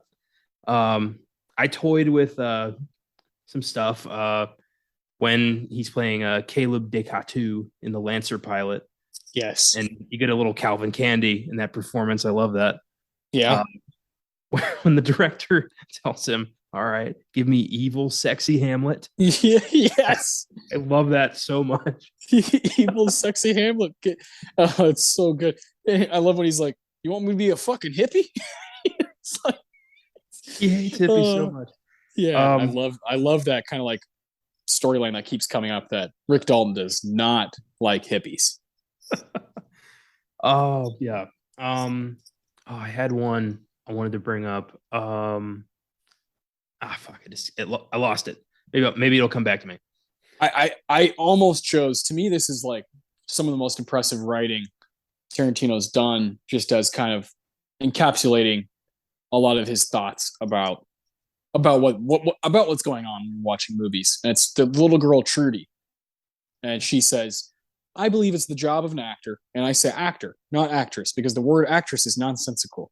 It's the actor's job to avoid impediments to their performance. It's the actor's job to strive for 100% effectiveness. Naturally, we never succeed, but it's the pursuit that's meaningful. That's so fucking awesome. That's fucking profound, man. I love it. Yeah. This is great. There's, I mean, in the whole ending, like when Cliff's on acid, he's like, no, it was dumber than that. Like all those little one-liners they hit so well. This movie fucking slaps. It's awesome. Just looking at, like, can I help you? Yeah. Not entirely sure this is really happening. Wait, Spawn Ranch. Woo. Yeah. You were on a horsey. Yeah. One I love is when they film that pilot scene, and the little girl goes up to Rick and says, that was some of the best acting I've ever seen in my life. And Rick, his insecure ass, just gets so emotional and just whispers to himself, Rick fucking Dalton. Yeah. I love that. Oh man, so good. Yeah, we could go on forever, about quotes from this movie. It just kind of keeps going. I even love, that bit with Steve McQueen where the lady he's talking to is like, well, Sharon clearly has a type, smart and talented, people who look like 12-year-old boys. Yes, yeah, Steve McQueen's like, yeah, I never stood a chance. yeah. Fucking Steve McQueen. That's one of my pick and nits. Is that's Damian Lewis. Damian Lewis playing him. Yeah. That don't really work for me. And if Steve McQueen's at that party, is he really sitting on a rock smoking a cigarette watching people dance? Steve McQueen is fucking Steve McQueen. Like I think he's out there getting whatever woman he wants. That's the thing. He's not just watching people dance, he's watching Sharon dance. Yeah, I didn't Sharon. Yeah, that was that's the whole reason he's there. The way he's like prowling is odd. And Damien I just don't like it. He doesn't look like him like at all. The guy who plays Polanski is pretty good. Like, see, I completely disagree with you about McQueen. I thought Lewis was perfect. I thought he really captured. Like, to me, he looked like Steve McQueen. Like, I bought that straight up. Great. That's one of my like only casting. Like, I think that could have been someone. I don't know who though. I mean, who can really play Steve McQueen? You know, he's a one and only. Well, that's tough. You know, I mean, casting, modern day actors as, the A-listers of the time, like that's almost impossible. I mean, we've seen it done like, really good, like, Cate Blanchett in The Aviator as Katharine Hepburn, but you do not see that a lot. I just imagine that's got to be fucking hard. Yeah. Yeah. Which is another thing that's really cool about the casting of Leo is when they show, like the bounty law stuff as Rick Dalton, it like works. Like Leo, like if you didn't know who Leo was and you were just watching that on your TV, you'd be like, yeah, this is a show from the 50s. So like it makes sense. He fits any era. And Pitt, really the same thing with Pitt. These guys, they kind of fit whatever mold you want to. That's like what's so unique about them is they're timeless. Just like Paul Newman and Robert Redford and these guys who they come every once in a while. But when they do, they're fun to watch. Yeah, you're damn right. Yeah, God, yeah, I love actors. Yeah, the Tarantino Award. It's so difficult to actually choose a winner. The Ennio Morricone Award. Now, I've listened to this soundtrack about 9 times over the past week because it's fucking amazing. It's about an hour and 15 minutes long. There's music playing a lot. Like half of the movie, there's music playing. There's a little bit of score, but mostly soundtrack. That's what Tarantino does. He loves finding songs that fit exactly what we're doing. So, what'd you choose? To quote my good buddy Caleb, this soundtrack fucks. Yeah, it does. It does. And Caleb, I know Caleb's not like a huge fan of this movie, but it doesn't take much more than a moron to know that the soundtrack is pristine. It really is. And I had to go with a moment that I've always felt was way more ominous because of the soundtrack choice. The song is Brother Love's Traveling Salvation Show by Neil Diamond. It's the scene where Cliff picks up Pussycat after running into her for, third time's a charm. And if you know what's coming, if you know who the Manson family are, if you know about Spawn Movie Ranch, if you know all that shit, you're like, do not get in that fucking car. Like, you're like, I thought the first time I saw this, I thought that like we're going to lose Cliff at the movie ranch. Yeah, I definitely thought that because it's late. It's late in the movie. There's only this movie it's 2 hours and 40 minutes like flat. And that's about like at the hour 40 mark is when he actually gets to Spawn Ranch. And you're like, yeah, he's dead. Well, and Tarantino's never had a problem killing off the lead actor in the middle of the movie. Correct. So, I mean, just look at Pulp Fiction and Django. Yeah, exactly. But the song is, it's so upbeat and it's, it's this fusion of, 60s free love and, hippie anarchy murder that kind of all happens at once. And I love the Neil Diamond song kind of reinforces both sides of that. It's because it's a song about, a traveling, church and, but, has this love connotation to it. But at the same time, it's this, kind of shady organization. So I love the song choice. And yeah, it just works. Yeah, that's a great pick. I love how you can read into his soundtrack choices, the needle drops, you can kind of read into them. Yeah. With the amount of work he puts into these, no song is a second choice or an accident. Like every little moment was chosen for a reason. Yeah. I love I was listening to Tarantino talk about how he kind of molded this soundtrack, how he picked, and he said the most interesting and intense thing he did was on YouTube. There's these hours and hours of radio, like DJ patter, where there's just Yeah. try the new root beer mug, like that kind of stuff.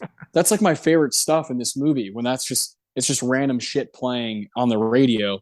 um it's like that's like my life. There's always something I'm like listening to or watching. TV's always on, the radio's always on, podcasts are always on.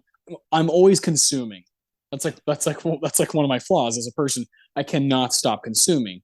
It's very hard for me to just like sit and be like, what did I do today, and just like be pensive. I Well, don't do that. that's what we're doing right now. Like this is you being pensive. So like Okay.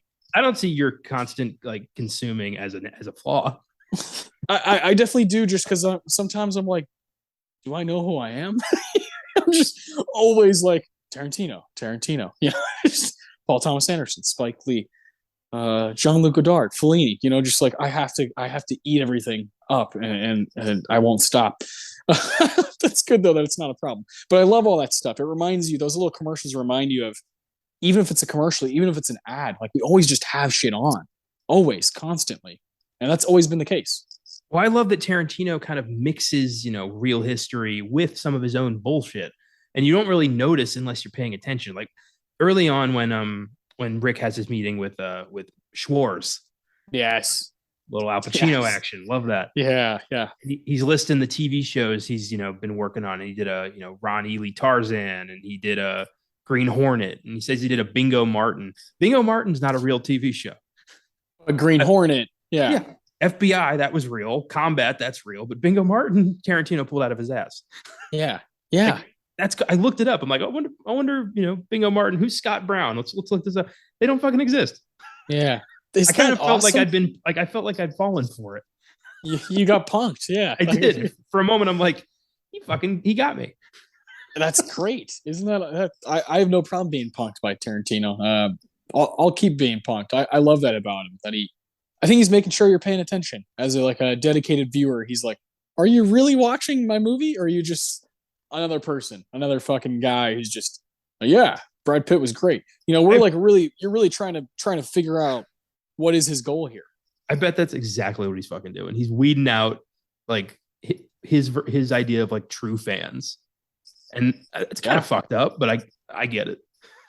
I totally get it. And you got to think that when he's making these movies, it's almost like he won't be able to sleep unless he knows every decision, whether it be true or not, or fiction or nonfiction, has to be a choice, and has to be direct, and it has to have something behind it.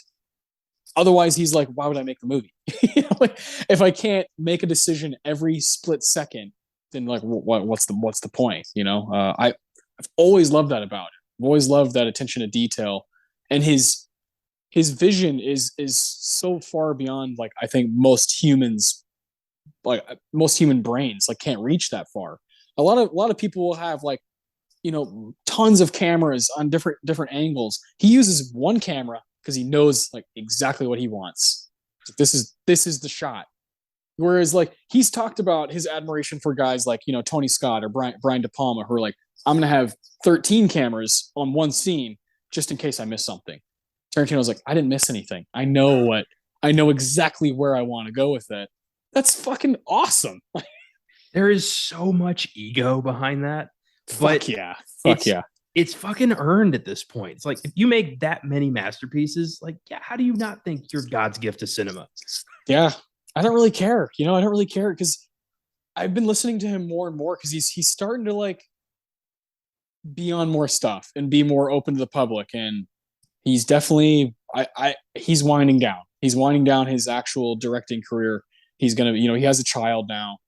He's moving to a different stage of his life for sure. And I respect that he's kind of out there now and kind of like sharing more of his secrets and sharing more of like his techniques and what he does.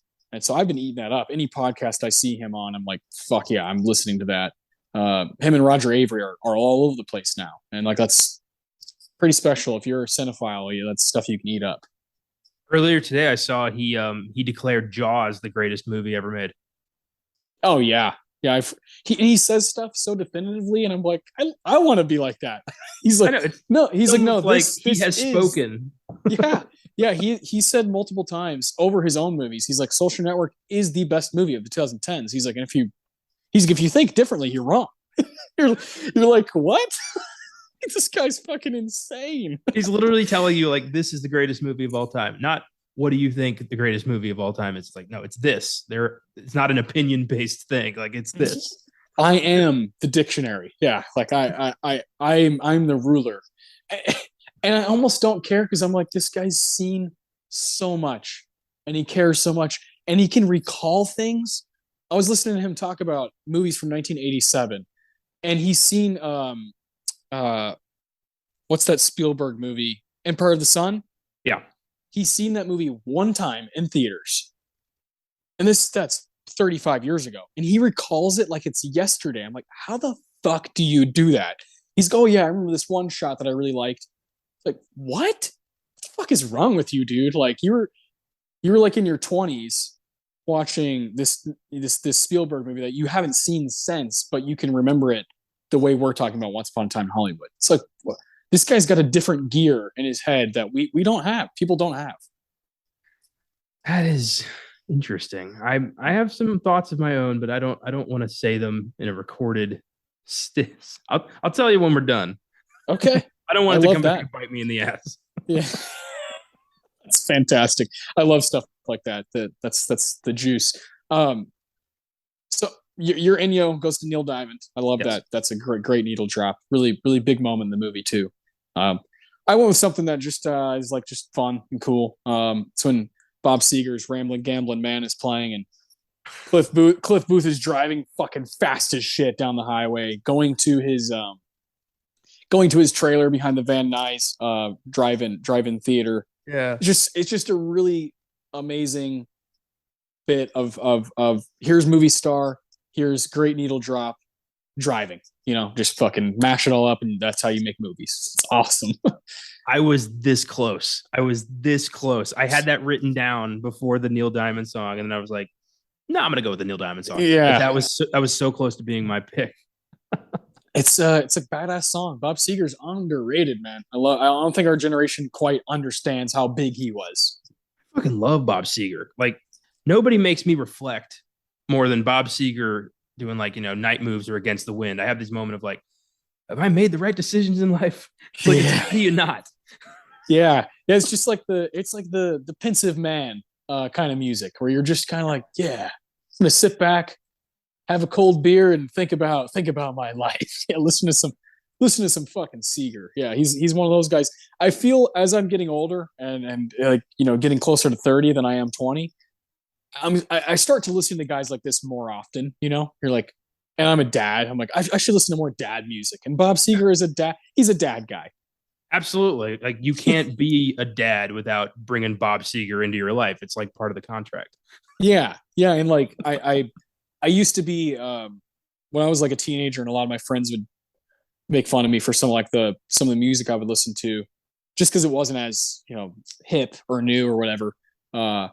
But now I don't give a fuck, and so like I've leaned more into being like, I love Pearl Jam. I don't give a shit. Like it doesn't matter what anybody says. I'm a dad. Fucking even flow. Don't really care. That's great. Yeah, it's always a great freeing moment where you just have this epiphany of like, I truly do not give a fuck what other people think anymore. It just disappears. Yeah, it's nice I'm just I care what I think, and I think Pearl Jam rules. And I think Bob Seger rules. So yeah, I've chosen that. It's just one of those moments in a movie where you're like, I love needle drops. I love that this is a part of movies. It reminds me of the tracking shot in Fight Club when Tyler Durden is walking down into Moe's at that bar, like going down to the basement, and fucking Tom Waits Way Out West is playing. Like, fuck yeah, dude. It just feels good to just watch a superstar going down somewhere, driving or walking, and cool music's playing. Like, it's simple. I nearly went with I don't know this. I don't remember the name of the song, but it's a Paul Revere and the Raiders song that's playing when we meet Charlie Manson. Yes. Because that was just creepy. I mean, we don't even like, the movie doesn't tell you who he is. You just have to know who he is. Correct. And if you don't know who he is, you're like, what the fuck was that? That had no point in this movie. But if you know who he is, you're like, oh shit. And the song is so cheery, and he's looking for Terry, and you're like, that's the fucking reason he attacked this house. It's a rewarding moment, but also just really creepy. And that guy in that brief bit was like really good as Manson. He later would play him again in Mindhunter, which is really cool. Yes. Yeah, that was good casting. Like that, he looked like him, had the same kind of weird shit-eating grin that's like, ugh, gross. Like that's a crazy moment. I like that because you also get a really cool quote from Margot Robbie from Sharon Tate. She's like, "What's wrong, Jay? Like, are you scared of me telling Jim Morrison you like Paul Revere and the Raiders? Like, are they not cool enough?" That's a cool like look into late '60s like pop culture and like what people thought was cool and what wasn't. Same thing as what we're talking about with like what we think is cool and we don't care what people think. Yeah. I love that. I've always liked that scene a lot because of the implications for real life and then also the fictionalized version of what we get at the end of the movie. So good shit. Philip Seymour Hoffman Award. Here we go. Who wins the movie? This was difficult. There are contenders here, and I ultimately, you know what? I know this is a Brad Pitt episode, but I have to give this to Leonardo DiCaprio. 100%. Rick fucking Dalton. This is Leo's best performance of his entire career. That is high praise. I don't like what's competition, like he's doing so much in this movie. And he this never happens in Tarantino movies. He improvises. He actually got to improvise the 8 whiskey sour fucking rant. That was right. Improv. That's all him off the dome. Like Leo is fucking lights out in this movie. Can't believe he didn't win. Like Joaquin Phoenix and Joker, like fuck out of here with that. Like Leo is outshining him like by a quarter mile. Yeah, I love Pitt in this movie. Love Margot Robbie in this movie, but Leo is he's why I'm laughing the whole goddamn time. Yeah, he's just so ridiculously insecure. It's just he's like his career is fine. Like I love that he sees doing spaghetti westerns as like the final nail in the coffin of his career. Yeah, and he's like crying in the "Don't let the Mexicans see you cry." He's like, oh, God damn it, I gotta do goddamn Italian movies. It's like, what's so bad about that? I gotta do fucking goddamn Italian movies. I love Cliff's just like, what's the problem? Like, yeah, who cares? We get to go. Yeah, we get to go to Italy, hang out with like supermodels. What are you talking about, man? Oh yeah, it's just like when he's talking about when he's telling Trudy, yeah. Trudy, about the Bronco Buster. Oh, yeah, and he starts crying. Just, yeah. Oh my god! But yeah, when he's just having the meltdown in his trailer because he fucked up his lines, when he's like staring at himself in the mirror and he's like, "If you don't get these lines right, I'm gonna blow your brains out tonight." Yeah. That's also my Deakins. That whole run of him fucking up and being like line, and that Timothy Oliphant's great in that scene as well. They're going back and forth. It's a really unique scene because you got a lot of layers of acting going on. You got Leo playing Rick Dalton, playing Lancer. Like it's these 3 things going on at once. And when he messes up and he goes in there, it is basically put camera in the trailer and let Leo be Leo for 3 minutes. And we'll just hit record and whatever happens. And it ends up being my favorite part of the movie because then he goes back and he fucking lights it up and everybody's like, damn, like you tore that up. And he's improvising in that scene in Lancer. He's like, you beaner Bronco Buster. Like, what the fuck? He's saying crazy shit and being super racist. And it's like this incredible thing that Leo's doing all at once in that scene. And I've always loved that stretch of the movie. Like that's just Tarantino being like, I'm having fun right now. I'm just having a blast. Well, also when I found out, Lancer was a real show in the 60s. Yeah. And like, the character Timothy Olyphant's playing Jim Stacy was a real actor who starred on that show. So he had to play, Jim Stacy playing Yeah, I can't remember his name. Johnny Madrid. Yeah, Johnny Madrid. Yeah. Such a cool name. Yeah. Yeah, that's such an impressive stretch of the movie. It's cool to see, Rick being an actor and showing that he's a good actor who really does deserve, a chance to rejuvenate his career. It's awesome. That's a great pick. Yeah, I've always adored that. And like while that's happening, because Tarantino keeps going back and forth, while that's happening, you also have the Cliff Booth, Mike Moe scene, the Bruce Lee scene that's gotten the most hate out of the movie. I'd say that's gotten the most flack. I think it's a great scene. I think it's hilarious and really, really good stuff from Kurt Russell and Zoe Bell there, where he's like, "Pack your shit and fuck off." It's so good. So you're going back and forth between that, like those two guys just in their own world, just tearing it up. It's really cool. I've never had any problem with the Bruce Lee scene. I know a lot of people are like, how dare you attack that man's legacy? Tarantino's not attacking Bruce Lee's legacy. That is a scene of Cliff Booth remembering his version of Bruce Lee. And his version of Bruce Lee was this arrogant gas bag he didn't think could actually fight. So real Bruce Lee we never saw real Bruce Lee. That's Cliff's Bruce Lee. So to me, that's like, you can do that as much as you want. Yeah, I agree. And I don't know, like the people that got outraged about that, of course they're like, he had like family members that were like, "Oh, like fuck you." But there's also just like normal movie people who are like, shame on you, Quentin. It's like, it's a fucking movie. Like, get over yourself. Like, have you seen his other stuff? Did you know what you were signing up for? You think that man has any shame left? Like, you have not been paying attention. Yeah, it's really, this movie is quite polarizing. Like on Letterboxd, it's really interesting to read the negative reviews for Once Upon a Time. There's these people who are just up their own ass and are just like, the violence was over the top at the end. Like, what did you think you were going to see? Have you seen Django? Like, have you seen the Gemp scene from Pulp Fiction? Like, this guy likes to do this stuff. Like, this is what he does. From the beginning, we saw Mr. Blonde cut off a cop's ear and douse him in gasoline. Like, this has been who he was since the beginning. Yeah, like, God, fuck off, I can't stand that. I can't stand when all of a sudden, because of like the cancel culture we're in and everybody being on Twitter and fucking having their own, they can put their own thoughts out there and there's no fucking rules about it. You got people who are just always going to be like, shame on you. This happened. Similar thing happened with Licorice Pizza. The people who were mad at that movie were mad at the scene where the guy's making fun of his wife's what I think she's Chinese, or she has a really thick accent. Yeah. And he's like making fun of it. People are like, shame on you, Paul. You should know better. It's like, dude, it's a fucking movie. Like, get over it. He's not crucifying anybody. Like, it's just a movie that's based in the fucking 70s. All right. That kind of stuff happened. Same thing with Once Upon a Time in Hollywood. This kind of stuff happens. Get over it.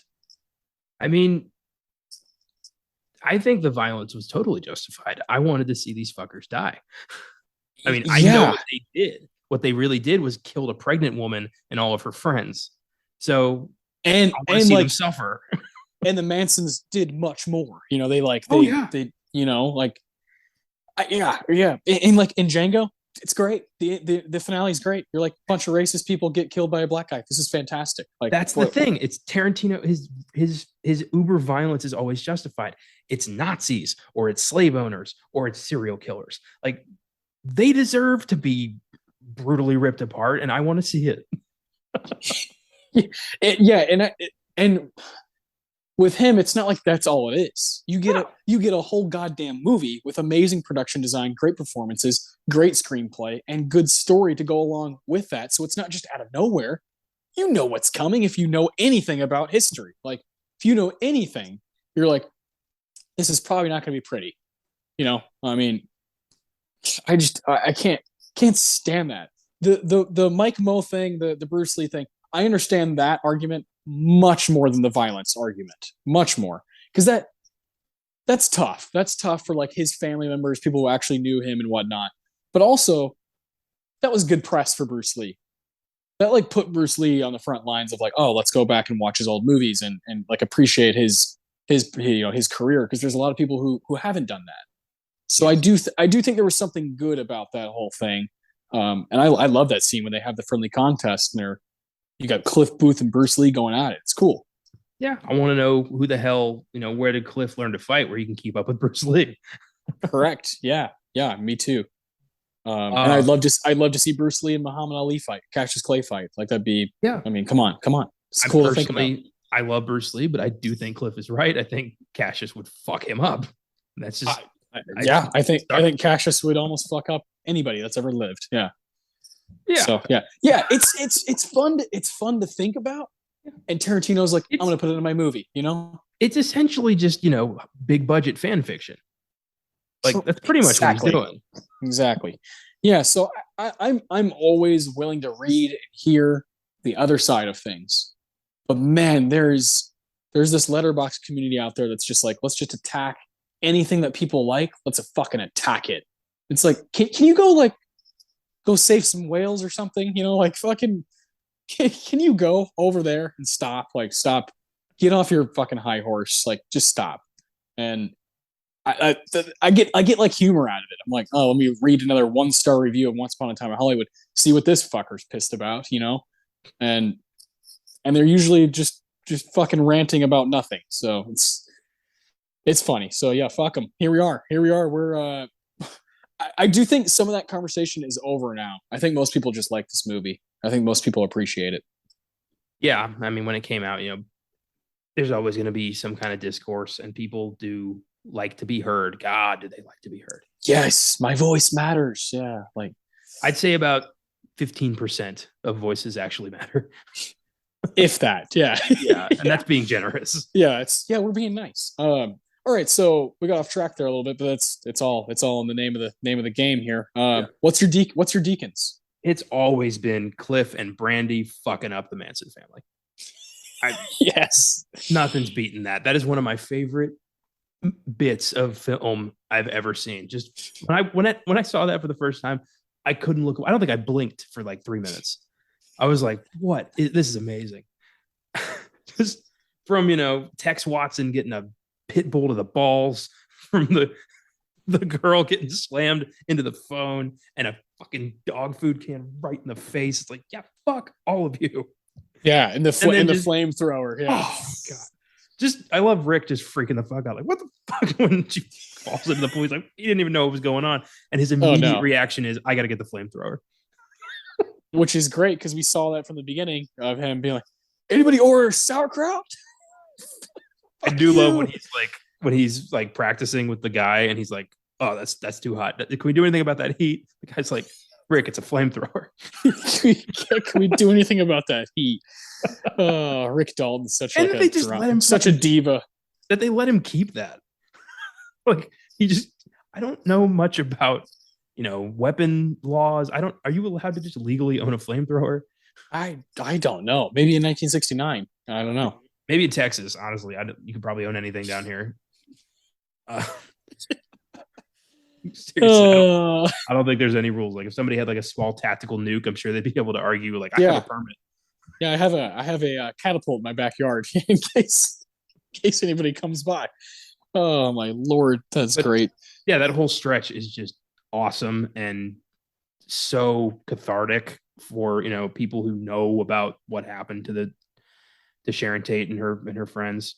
And then the ending to just see Sharon be like, is everything okay down there? I'm like, you all right, Rick Dalton? I'd love to meet you. And he's like, well, the hippies aren't okay.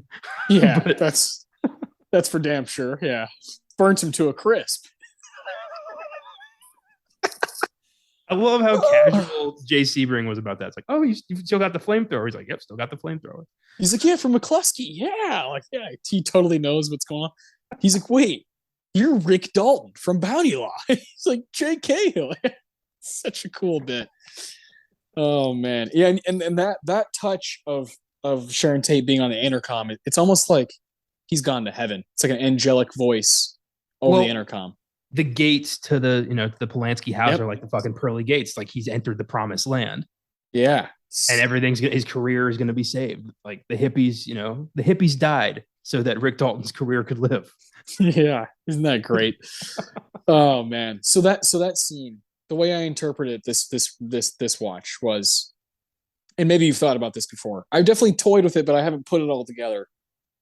That scene, it's brilliant. It's so well done. I also love the Maya Hawke character like running off and taking the car and just leaving. I'm like, that's fucking great. Ethan Hawke would be so proud. Ethan and Uma, they'd be so proud of their daughter. But when they do go in and Rick Dalton's in the pool listening to music, doing his own thing or whatever, and Cliff is there by himself with his dog. That is a clear to me a clear analogy for when the hippies first show up and you see Rick Dalton go out there. What we talked about earlier with the pitcher, he goes out there. He's the star. He's like the star of the show, and he's like, "Hey, get the fuck out of here! I told you." Yeah. Then he leaves. He goes behind the scenes. Cliff does the real dirty work with them by beating the shit out of all of them and killing them. And Rick gets all the praise at the end because Cliff goes off to the hospital and Rick gets introduced to Roman Polanski's girlfriend and their friends and goes into, like you said, the pearly gates of heaven and moves on to the promised land of acting. It's Cliff doing what he's always done. He's being the stunt guy. He's doing the dirty work. Yeah. And Rick comes in with a big swoop, and that's it. He doesn't do anything. He just points a flamethrower at a girl and lights her ass on fire. Cliff fights 3 people successfully with his dog, and and destroys them. Does not hold. There's not holding anything back, and he's on acid, which is another great touch that he smoked an acid dip cigarette. That's how I see it. That's how I see that scene unfolding. One of the more interesting things I've read is that the movie sort of comes to an end when Cliff goes to walk the dog and smokes the acid dip cigarette, and he envisions what would happen to the people that he ran into at the Spawn Ranch. That's all imagination. It's his violent tendencies coming out, because that's what happens when he envisions what happens with him and Bruce Lee is like his version of this violent thing that happened. And he's like, I got to be the guy who fucking threw Bruce Lee into a car. I don't agree with that take, but I do think it's fascinating. That it's interesting, but it falls apart when Cliff leaves and Jay Sebring's aware of what happened and him and Rick are talking about it. Exactly. The neighbors coming in. By that logic, it would mean that it's Cliff Booth's and Rick Dalton's dream. That it's an imagination of both of them. And only one of them's on acid. Yeah. Yeah. This isn't a shared trip because Rick's not tripping. Yeah. Yeah. I love the idea. I love when Cliff is like waving his finger and he's like, oh, whoa. I love when he's trying to open the dog food and he's like, I'm doing the best I can. Yeah. He turns the light on. He's like, oh, bad idea. But I love that idea that it's a metaphor for, the actor stuntman relationship, when this hits the newspapers tomorrow morning, it is not going to be, stuntman saves actor. It's going to be Rick Dalton kills hippies. Yeah. Lights a bitch on fire. Like that's what happened. Yeah. I love that. I love that the whole movie gets wrapped up into like a nice, pretty bow right at the end. Like that's intentional. And I'm pretty positive about that. Pretty much like, yeah, that's got to be what was going on there. Well, also, but Cliff's whole arc throughout the entire movie is he wants to see his friend succeed. He wants Rick to have, to be secure in his future. He's constantly pepping him up like, hey, don't let anybody ever forget, you're Rick fucking Dalton. Don't forget that. That's awesome. And then in the end, he's like, he's not trying to capture any glory. He's just, come see me tomorrow, but right now, go save your career with Sharon. It's like, he's the best. Fucking cool, man. Yeah. God, you're a good friend. I try. Carrying his load. That's what he's always been doing. Yes. Oh, it's brilliant, man. What a great movie. Are there any other scenes that like would be second place for you? The entire Spawn movie ranch scene is so fucking tense. And the first time you see that, you do not know what is going to happen. Anything could, like the other shoe could drop at any moment. Yeah. It's so good. It's so well done. Dakota Fanning, refusing to let him in the house to see Bruce Dern. George. Yeah. And then actually, like, it is true. He's blind, he's sleeping. Like, I love that, like, you think he's dead the whole time. And I think I was supposed to be Burt Reynolds, right? Yeah, then he passed away. Yeah. Yeah. Yeah. I'm always happy to see Bruce Dern, though. Soldier's way saves the day. Yeah, yeah. It's about a 9 out of 10 on the tension scale there, Rue, which is true for that scene. It's about a 9 out of 10 on the tension scale. Oh my God, tipping at 9.5. Yeah, yeah, it's moving, Rube. Yeah. And then just, Cliff, like, going to, to the car and finding his tire's been speared by that half naked asshole. The guy's like, fuck you. Yeah. Just one punch and he's in the fucking air. I love that. So badass. Yeah. Fix it. Yeah. Can I wipe my nose? No. Yeah. Yeah. It's a brilliant scene. That's Brad Pitt being like, I could take on all fucking 90 of you and I don't give a shit. He's Cliff Booth is like, let's go. I'll walk into danger any day. And I love when he says, I've escaped prison many times, and I'm not going to let a piece of poontang put me in. This is not the day. So good. I always love that little line where, like, she gets there and, like, her friends are like, we love pussy. And he just goes, yes, we do. Yeah. That's a great line. Yeah, we do. Yeah, Lena Dunham. Like, what the hell is she doing in this movie? There's just so many motherfuckers in this movie. I mean, Austin Butler is now like one of the most famous motherfuckers on in the movie world from being in Elvis, and he plays a guy for like 8 minutes in this movie. Yeah, Tex Watson, the bad guy. Yeah. No, it was dumber than that. I'm the devil, and I'm here to do the devil's work. I love when later Cliff's recounting it to the cop. He's like, he said he was the devil, and he was here to do some devil shit. That's not verbatim. Yeah. Oh, that's such a good line. Yeah, I feel like we could go on forever. I feel like this is one of those movies where we could go from minute one to the very last minute of the movie and just talk about every little thing that happens. Like it's that kind of a film. It's just attention to detail is amazing. Performances are amazing. The writing's amazing. So yeah, this is great. I love when we get movies like this where there's just so much to just kind of dig up and kind of bring to the forefront. It's great. And there's fucking 10 nominations here to go through. So we'll try to whip through these. There's 2 winners, but production design and best supporting actor. The other 8 are just nominations. So we'll kind of go through these, starting kind of from the back. Let's see.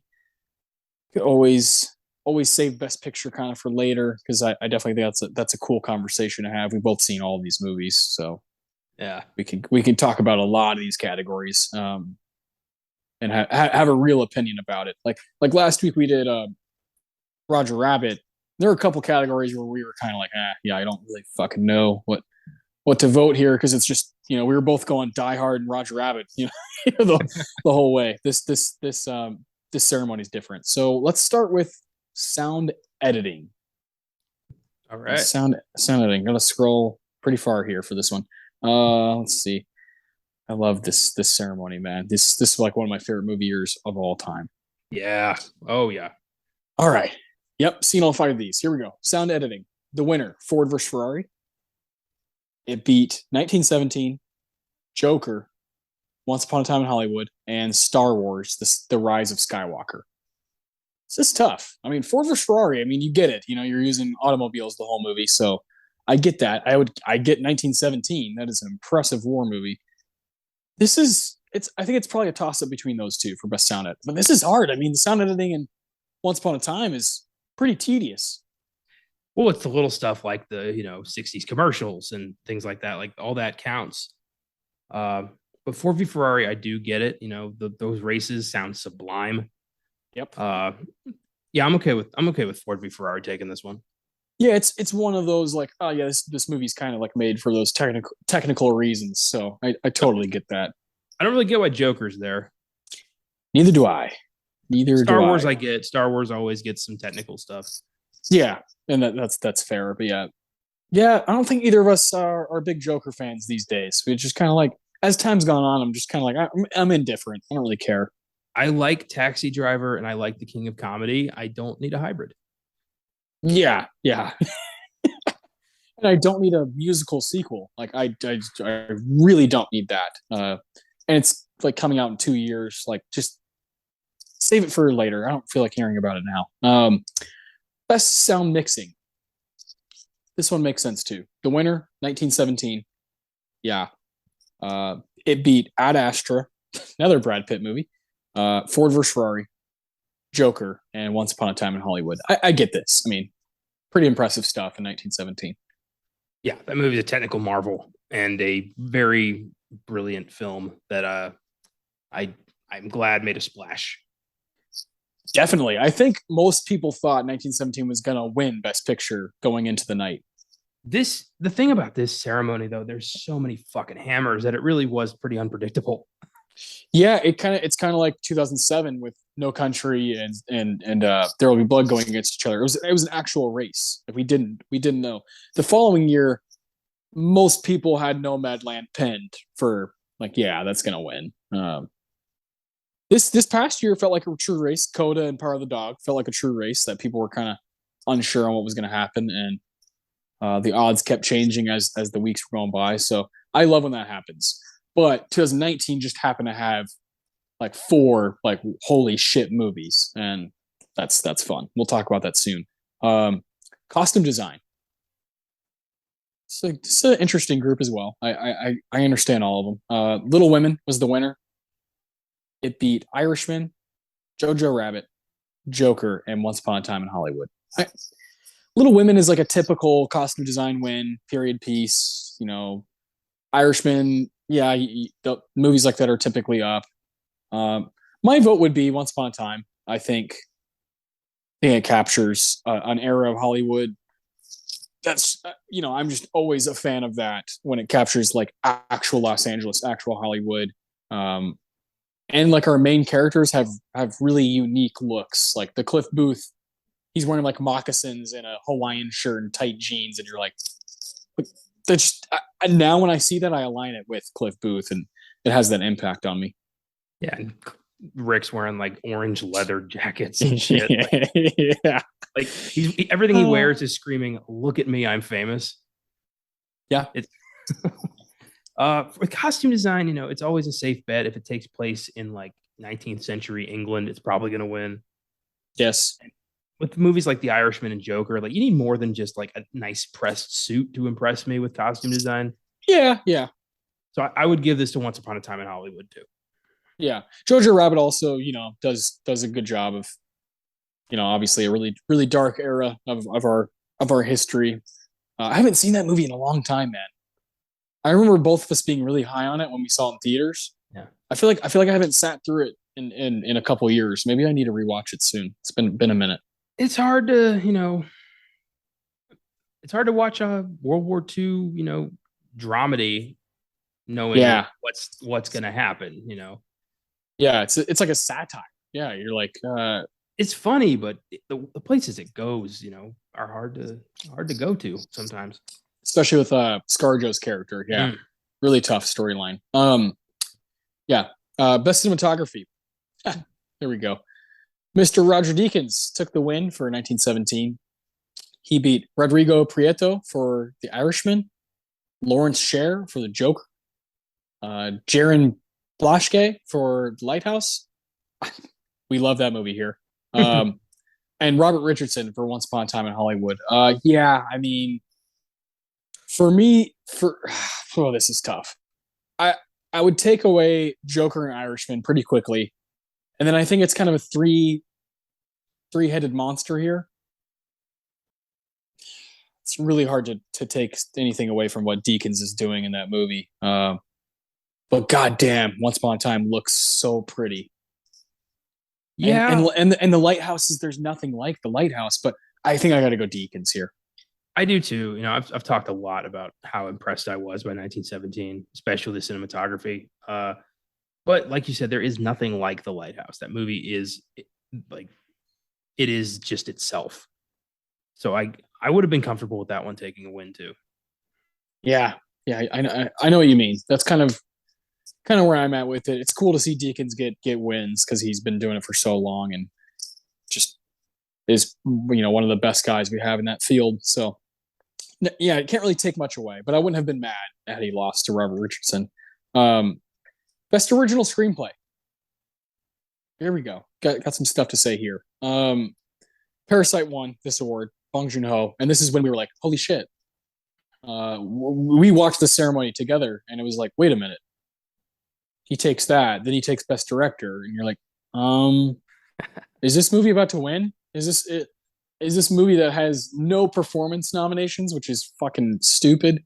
Is this about to win the big award? And one of my favorite Oscar nights of all time. It beat 1917, Knives Out, Marriage Story, and Once Upon a Time in Hollywood. Um, I, I'd go Once Upon a Time for this one. I love Parasite. It's so hard when two movies that I really respond to come out in the same year. Uh, I just I don't know, man.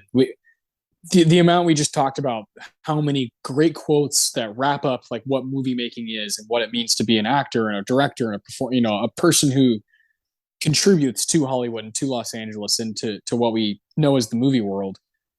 Like Tarantino did such a good job of that in that movie. I'd have to vote for him. Bong Joon Ho is a close second. Noah Baumbach close third. Yeah, these are some hammers. This is a it's a great category here. Um, as much as I do love the screenplay to Once Upon a Time in Hollywood, Parasite gave me something truly new that Yeah, I'd never seen before, and it pretty much introduced me to Korean cinema and was so brilliant and deserving that I'm so glad that won. yeah. It is so unique and such its own kind of beast. We have seen movies that are an ode to the old Hollywood, the golden age, but a movie like Parasite just doesn't come around. It just does not. You do not get Parasites every year. It's not happening. So yeah, I get that. And Ryan Johnson, Knives Out's a solid screenplay as well. The the 1917 screenplay is pretty thin, right? It's not like a screenplay based movie, but what is said is pretty profound. Yeah, I agree. It's mostly a visual spectacle, but it does have some really poignant moments of real human drama that elevate the film to me. Like it could have just been kind of a Independence Day style visual movie, but no, they wanted to make something that resonated with the human heart, and I respect that. Yeah, yeah, totally agree. Let's move to the winners real quick, so we can kind of do the winners, knock these out, then go to these massive categories that I think we'll have some stuff to say. So production design, that's a win for Once Upon a Time in Hollywood. It beat 1917, The Irishman, Jojo Rabbit, and Parasite. Yeah, I'd agree. All right. So the production design of Once Upon a Time in Hollywood is amazing and fairly understated and subtle in places, and I like that. But the architecture of Parasite, Yeah, I mean, yeah, the house, just the house, is beautiful. It's like we're in an alien planet. It's yeah. it's so unique to the film, and I don't know, man. I mean, we get the occasional tie. I think I would have. That's the only way I would have been happy here. Is if it was a tie? Yeah, I agree with you. I think that both homes, the homes of our family that we're like really with the whole time, and then I think the family that lives in that giant house is the Kims. Like that house is fucking bonkers. But I love the little house kind of in the doldrums. Kind Yeah. of like the way it gets like flooded and stuff. It just like looks incredible and uh just a modern masterpiece. Parasite just looks so good, written so well, directed so well, so many great performances. I can't believe no one was up for that movie. Really blows my mind. But we'll get there one day where we'll get more international cinema represented in acting categories. I really hope that happens as we move forward. Um, so yeah, I think yeah, it is Once Upon a Time versus Parasite. That's kind of the story of the show for me. Is these are two once in a lifetime movies going toe to toe, but they're polar opposite. I love it. Best supporting actor, Brad Pitt wins, of course, for Once Upon a Time. Tom Hanks was nominated that year for A Beautiful Day in the Neighborhood. Good performance. Anthony Hopkins for The Two Popes, pretty good. Al Pacino for The Irishman. Yeah, he's done better. And Joe Pesci for The Irishman. I like Joe Pesci in The Irishman, but he's also done better. I just wasn't a huge fan of that movie. Um, I personally would have gone a different route here. I think it's a crime that my guy Sterling K. Brown wasn't nominated for Waves. Thought that was one of the best performances of that year, and he brings something to that movie that shook me to my core. So I really wish he took one of those spots, but nobody's taking this from Brad Pitt. Nobody. Yeah, I agree. Somebody I would have put up is John Lithgow for Bombshell. Okay. Yeah, see, to me, he's like that's like the best performance of that movie. Yeah. For me. Yeah, I don't know. Al I don't know. Pacino and Pesci are stunt nominations, regrettably. Yeah. Yeah. Fucking hate that shit, man. Like let's put people in there that are really going for it. Honestly, God rest his soul. Ray Liotta is better in Marriage Story than those guys were in The Irishman. Like straight up. He gave that movie more than those guys gave The Irishman. I know there's some people out there who love The Irishman and will go to bat for it. Just not really for me. Not my kind of movie. The de aging thing completely took me out of it, and I didn't think these guys were really really going for it, and that's frustrating when you're watching a Scorsese movie with the old gang. The gang's all here. Like, why isn't this better? Well, I reiterate, if your movie's going to be nearly 4 hours long, like you better impress me. Yeah, you better bring the thunder. Yeah, Yeah, yeah. I wanted so much more from The Irishman. Me too. Our expectations were quite high, and they were not met. So those are the two that Once Upon a Time got wins for supporting actor and production design. Now there's three more categories I want to look at: best actor in a lead role, best directing, and best picture. So best actor, just this bothers me. Joaquin Phoenix wins for Joker. Antonio Banderas was up for Pain and Glory. Leonardo DiCaprio for Once Upon a Time in Hollywood. Adam Driver for Marriage Story, and Jonathan Pryce for The Two Popes. I think I like all four of those better than Joaquin Phoenix and Joker. That's just me. I don't know about you. I think he's good. I appreciate the commitment to the role, but this does feel like hey, it's Joaquin's turn Oscar. Like he should have gotten it for The Master or for Gladiator, I think. Like this wasn't the right movie. Yeah, Freddie Quell, The Master, is his best stuff for me. Like he's like frighteningly good in that movie. And like Joker, I just don't think he's getting enough stuff to work with. Like I think he's doing a lot with what he has. There's a lot of scenes where the camera's just pointed at him doing some weird dance.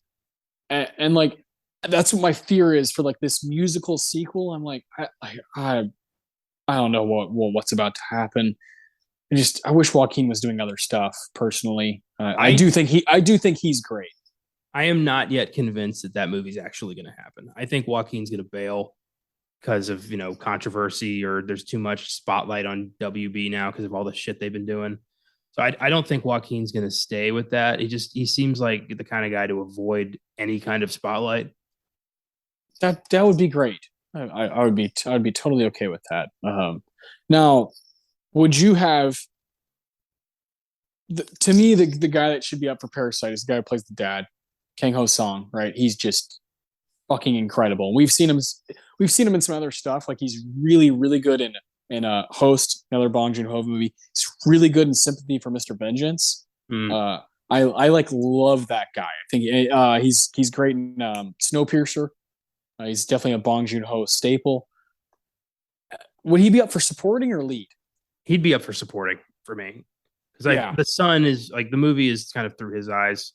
Yeah, that's totally fair. I think Kang Ho should take Pesci or Pacino's spot. Yeah, for sure. Yeah, that's the guy that's my favorite performance from Parasite. The dad is so awesome. Yeah, absolutely, man. I haven't seen Pain and Glory, so I can't judge Antonio Banderas here. He's great. I think you really like that movie. Good old Pedro. That's one of the first times I was like, oh, this is a foreign language movie with a guy like Antonio Banderas leading it, and then I found out, oh, he's been in a bunch of his movies, and they like work together for decades. I've yet to dig into Almodovar. I've got to do this, especially I'm about to do a thesis on, Hispanic representation in film. There's some directors I got to fucking look at. Yeah, and he's so fucking relentless, and like, he's got movies that he just doesn't care. He'll show anything. He'll film anything. He'll get wild with it. Just go crazy. And I've responded to most of his stuff that I've seen. And Pain and Glory is kind of like a movie about him. Like Antonio Banderas is playing a version of him. So really like that performance, but it's not as good as Leo. It's not as good. This is Leo's Oscar. To me, it's either Leo. It's Leo number one, Adam Driver number two. I think Driver's doing like a classic thing here, where it's like, holy shit, that guy's doing what like movie stars do at some point in their young career, where they just show what they got. They show what kind of juice they got, what they have in their bag. And I think Adam Driver did that in Marriage Story, and now we're going to see it kind of keep going with his career. But this is Leo's best performance for me ever, and to not reward him for it, like really bothers me. Like I like what he's doing in The Revenant, but this movie, there's just something about what he does as Rick Dalton, all the layers that he goes through, and the improvisation. Like he's amazing in this. I think it's going to get forgotten over time how good he is. Yeah, you might be right, but he does deserve it. I do enjoy. I do love that Jonathan Pryce was nominated. I've always loved He was his good. work. Yeah. And I love when a character actor ends up becoming Academy Award nominee. Jonathan Pryce, that's just great. Yes. But yeah, Leo should have taken this. That would have been really cool. It would have been awesome if Joaquin swept every other award and then Leo gets the Oscar.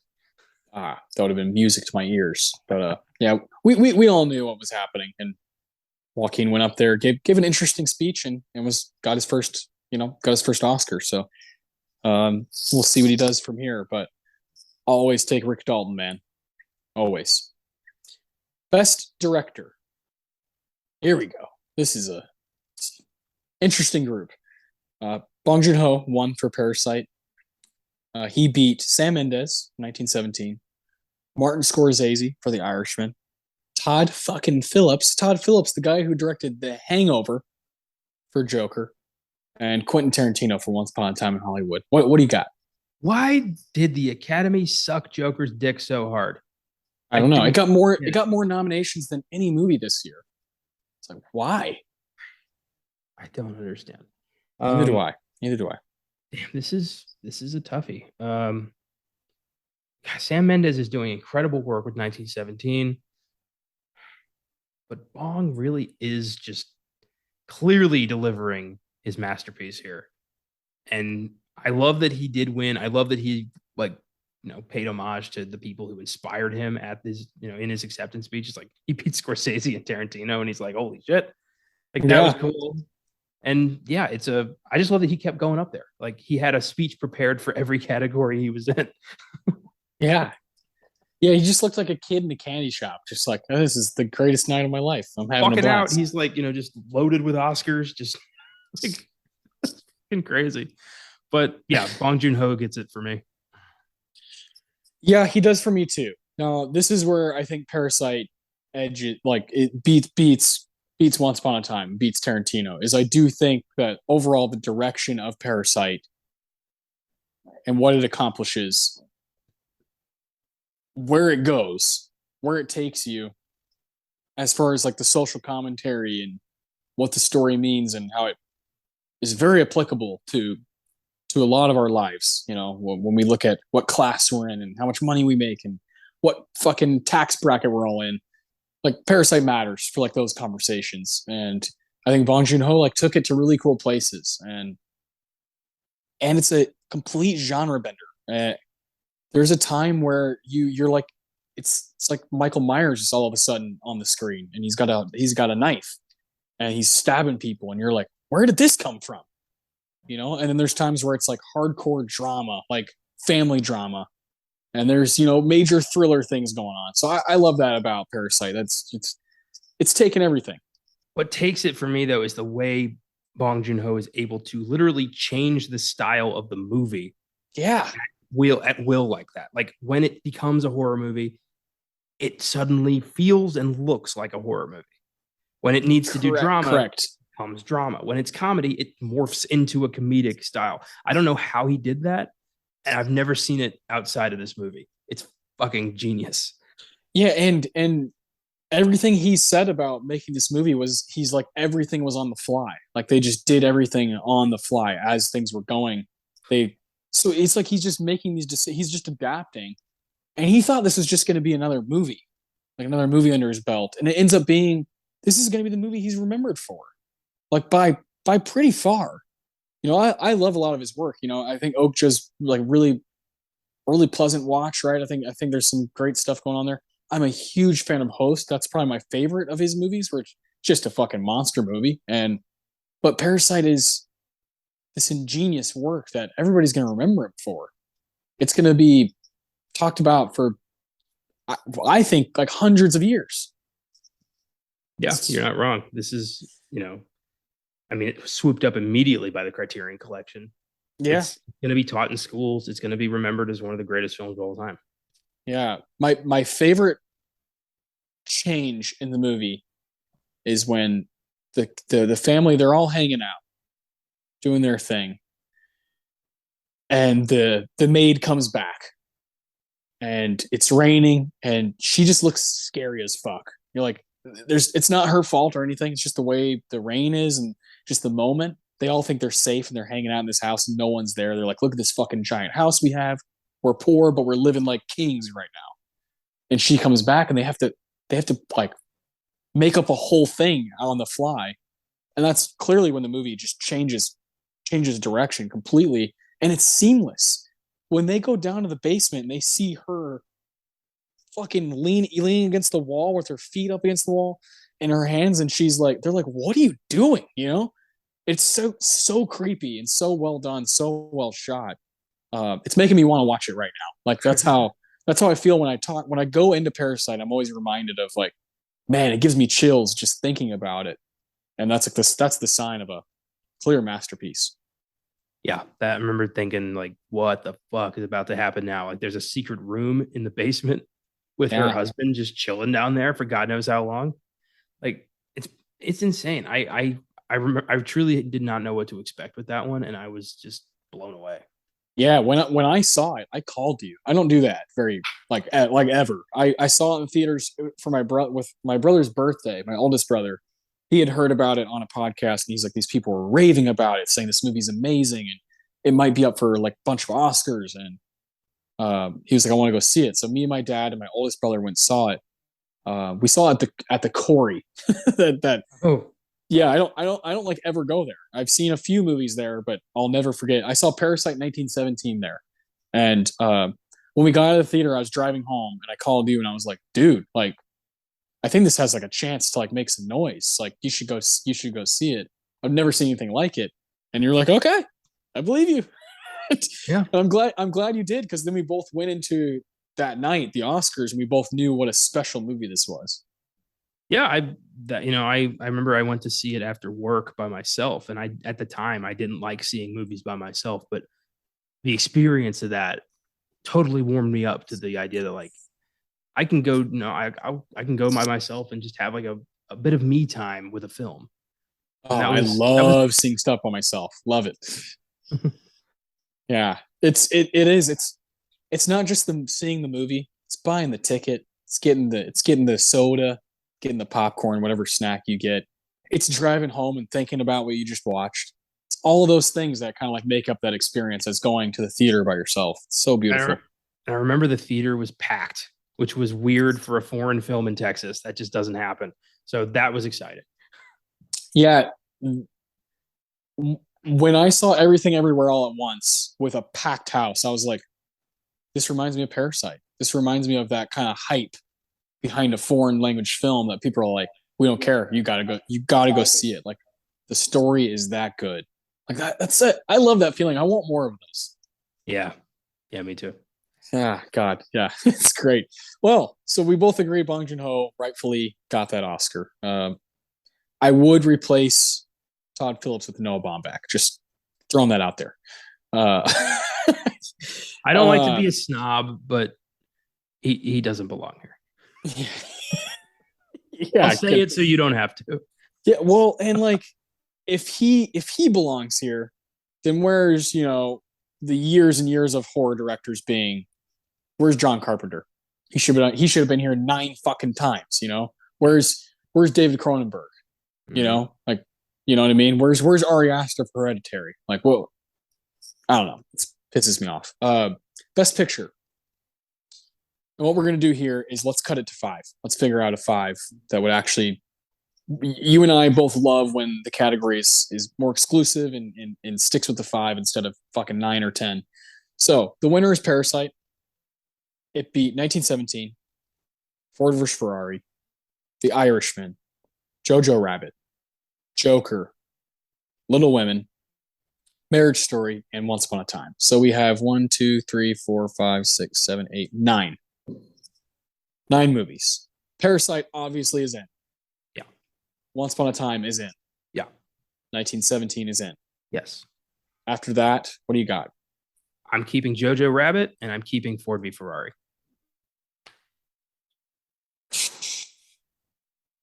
Okay, clearly Joker, see you later. Irishman, see you later. Sorry, Little Women, but see you later. I like Little Women, but that's like the fifth time. And I feel like at this point, like, what more can you do? Yeah, I do too. I like Little Women. I think I thought there was some like really good performances in it. But I'm excited to see what Greta Gerwig does. But I don't think it's top 5 of the year. No way. Man, I don't know. I got to go to bat for Marriage Story. I figured you would. Again, I haven't seen Jojo Rabbit in a while, but I remember liking it a lot. I remember responding to it really well. Ford vs. Ferrari is a movie I've seen probably 3 times since it came out, just because it's like easier to digest. It's just like a fun fucking Hollywood movie. I guess I would cut Ford vs. Ferrari. I don't know. It's kind of a toss up between those two for that 5th spot for me, but it's pretty clear that there's three movies that belong at the top. Yeah, this was a 3-way race. And what if you had a vote? If you were an Academy member, what would you have voted for? Well, after I would watch all 9 of these movies, I would I back in the day, I remember really pulling for 1917 because it was something I'd never seen before. But then again, so is Parasite, and I think since then I've come around on Parasite. I'm so glad that movie won. It's the first foreign language film to win Best Picture, and that is so fucking huge. And it's a deserving film too. It's an amazing experience, and I'm very glad it won. Yeah, I agree with you. It's wicked important. It's Oscar history. It's a great movie. It's not just Oscar history, but it's a great movie, and it deserves every bit of praise it got. But if I had a vote, if I'm being honest with myself, and I had a vote, I would have voted for Once Upon a Time in Hollywood. I've kind of always said that. Love Parasite, yeah, but I love Once Upon a Time just a little bit more. I love when a year has that. I love when a year has 2 movies that I don't care either one, and I appreciate both of them so much. But you know me, this would look a lot different if it was The Lighthouse, in my opinion, should have been up for Best Picture. I thought Uncut Gems was amazing from that year. I think Avengers Endgame should have been looked at more. Frankly, like if we're including, snubs, Adam Sandler should have won this Oscar for Best Actor. Okay, I like that. I didn't really think about that. Him and Leo at the top there. Yeah. Yeah, 100%. He's fucking amazing in that movie. I really, really liked The Farewell. Thought that was an underrated 2019 movie. This is a good fucking year, man. The Last Black Man in San Francisco. I've always really liked that one. Yes, I'll always remember 2019 as like the last year where movies were coming out all the time. There was no, it's coming out a year from now, let's hold on, COVID. This is the last year of normalcy. Yeah. Jesus. Sad. I miss that so much. Me too. But, this is partly why we do this show, is to kind of go back and reminisce about certain eras of our movie watching experiences. So Once Upon a Time clearly brought out a lot in us that we both feel strongly about. So, um, cool. I love going through these ceremonies and kind of realizing that sometimes the Oscars ain't so bad. Parasite's a pretty damn good movie. Yeah, and it's fun to have just a comedy that celebrates the end of the golden age of Hollywood. Just gets completely recognized. It's great. Yeah. Yeah. And then we can complain about movies like Joker. They're like, what? Why are you here? Yeah. It's great. I love doing this, man. It's always fun. And tomorrow, you and I are going to see The Thing at Alamo Draft House where we both worked. So I'm super excited to see that. We're not just Oscar guys. We like to go see good things. And I've never seen The Thing on the big screen. In fact, I've never seen any of John Carpenter's work on the big screen. So this is my favorite one. This one in Assault on Precinct 13. Love this movie. So I can't wait to see it tomorrow and go see that. It's going to be a blast. Yeah, that's going to be really fun. I have seen The Thing on the big screen a long time ago, and it is a exciting experience. It's not just seeing it on the big screen, but seeing it with a crowd of diehard Carpenter fans. It's surreal. Yeah, fuck yeah, man. God, I can't wait. It's gonna be cool. I like, as much as I like seeing things that I haven't seen before, like new movies in the theaters. I think I'd always rather see something that I know that I love that I've only seen at home. Like when you and I went and saw. We've done a few of these, right? We went and saw Jaws together. I'd rather see Jaws in theaters than most of the shit that comes out. Because I know I'm gonna get greatness, and I'm going to be able to see it on what it's intended to be seen on. That's a good feeling. Yeah, I'm kind of with you. I've got blockbuster fatigue, and it's nice to know you're gonna have a good time. Yeah, 100%. We're gonna have a good time this week. We got a random ass week on Filmgazm. Wednesday, episode 201, Game of Death. That's gonna be fun. Is that gonna be you and Caleb? Yes, yes, it is. Yeah. All right. Beautiful. Bruce Lee's final film, kind of. It's going to be I'm very excited to get into the research of how this Frankenstein monstrosity of a film actually came about. That's great. I'm excited for that. And then you and Caleb again on Friday for Beyond the Bad. Y'all are doing Grizzly. How did that come about? Caleb picks the schedule, and he likes to bounce around decades, and creature features are something he really enjoys. And Grizzly is a Jaws knockoff on land that we've always kind of known about. So I'm excited. And it's Big Bear eats people. I mean, I doubt there's much substance to this movie, so I think it's going to be fun. Big Bear attack. Yeah, that's fantastic. And then next week on this show, next Sunday, it's another Best Picture showdown. It's that time. It's gone by really fast. Super excited because we're going way back. We haven't gone this far back in a while. To the 40s, specifically the movies of 1945. So super excited for that because it's kind of, for both of us, it's kind of uncharted territory. The winner from that year is The Last Weekend. It beat let's see, Mildred Pierce, Spellbound, Anchors Away, and The Bells of St. Mary's. Yeah, I actually like that one. I've already seen that one. Bells of St. Mary's. So yeah, from what we know, it's a decent group, right? We both haven't seen all of them, so we're kind of doing our homework leading up to next week, and we'll have a showdown for you guys, and we'll kind of dive into The Last Weekend. I believe right now, I know it's on Criterion. It might be on HBO Max as well.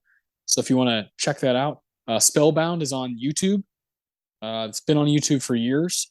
Anchors Away is on HBO Max. Mildred Pierce, I'm pretty sure you have to rent, right? Yeah. And then I'm forgetting that Bells of St. Mary's. That's on something. I was looking at him. I was looking at him before we started recording. I can't remember if it's on something or not. It might be one of those random ones like Tubi or whatever. Well, when last I looked at these, it was July, so I don't know. It could have completely changed. Yeah, like the last weekend was not on anything last month, and then here in August, I know it's on Criterion, and again maybe HBO Max. So watch some 1945 action. We're gonna be diving into that year. We did 1986 last time we did a showdown, so yeah, we're going way back. This is prehistoric times for for the Oscars. So I'm super excited. I love when we get to do this, kind of stretch our legs, try some new stuff. So join us next week for that Best Picture showdown. Definitely check out Game of Death on Wednesday and Grizzly on Friday. Follow us on Twitter, Instagram, Facebook at Filmgazm. Check out our website, filmgazm.com, and keep watching movies, guys.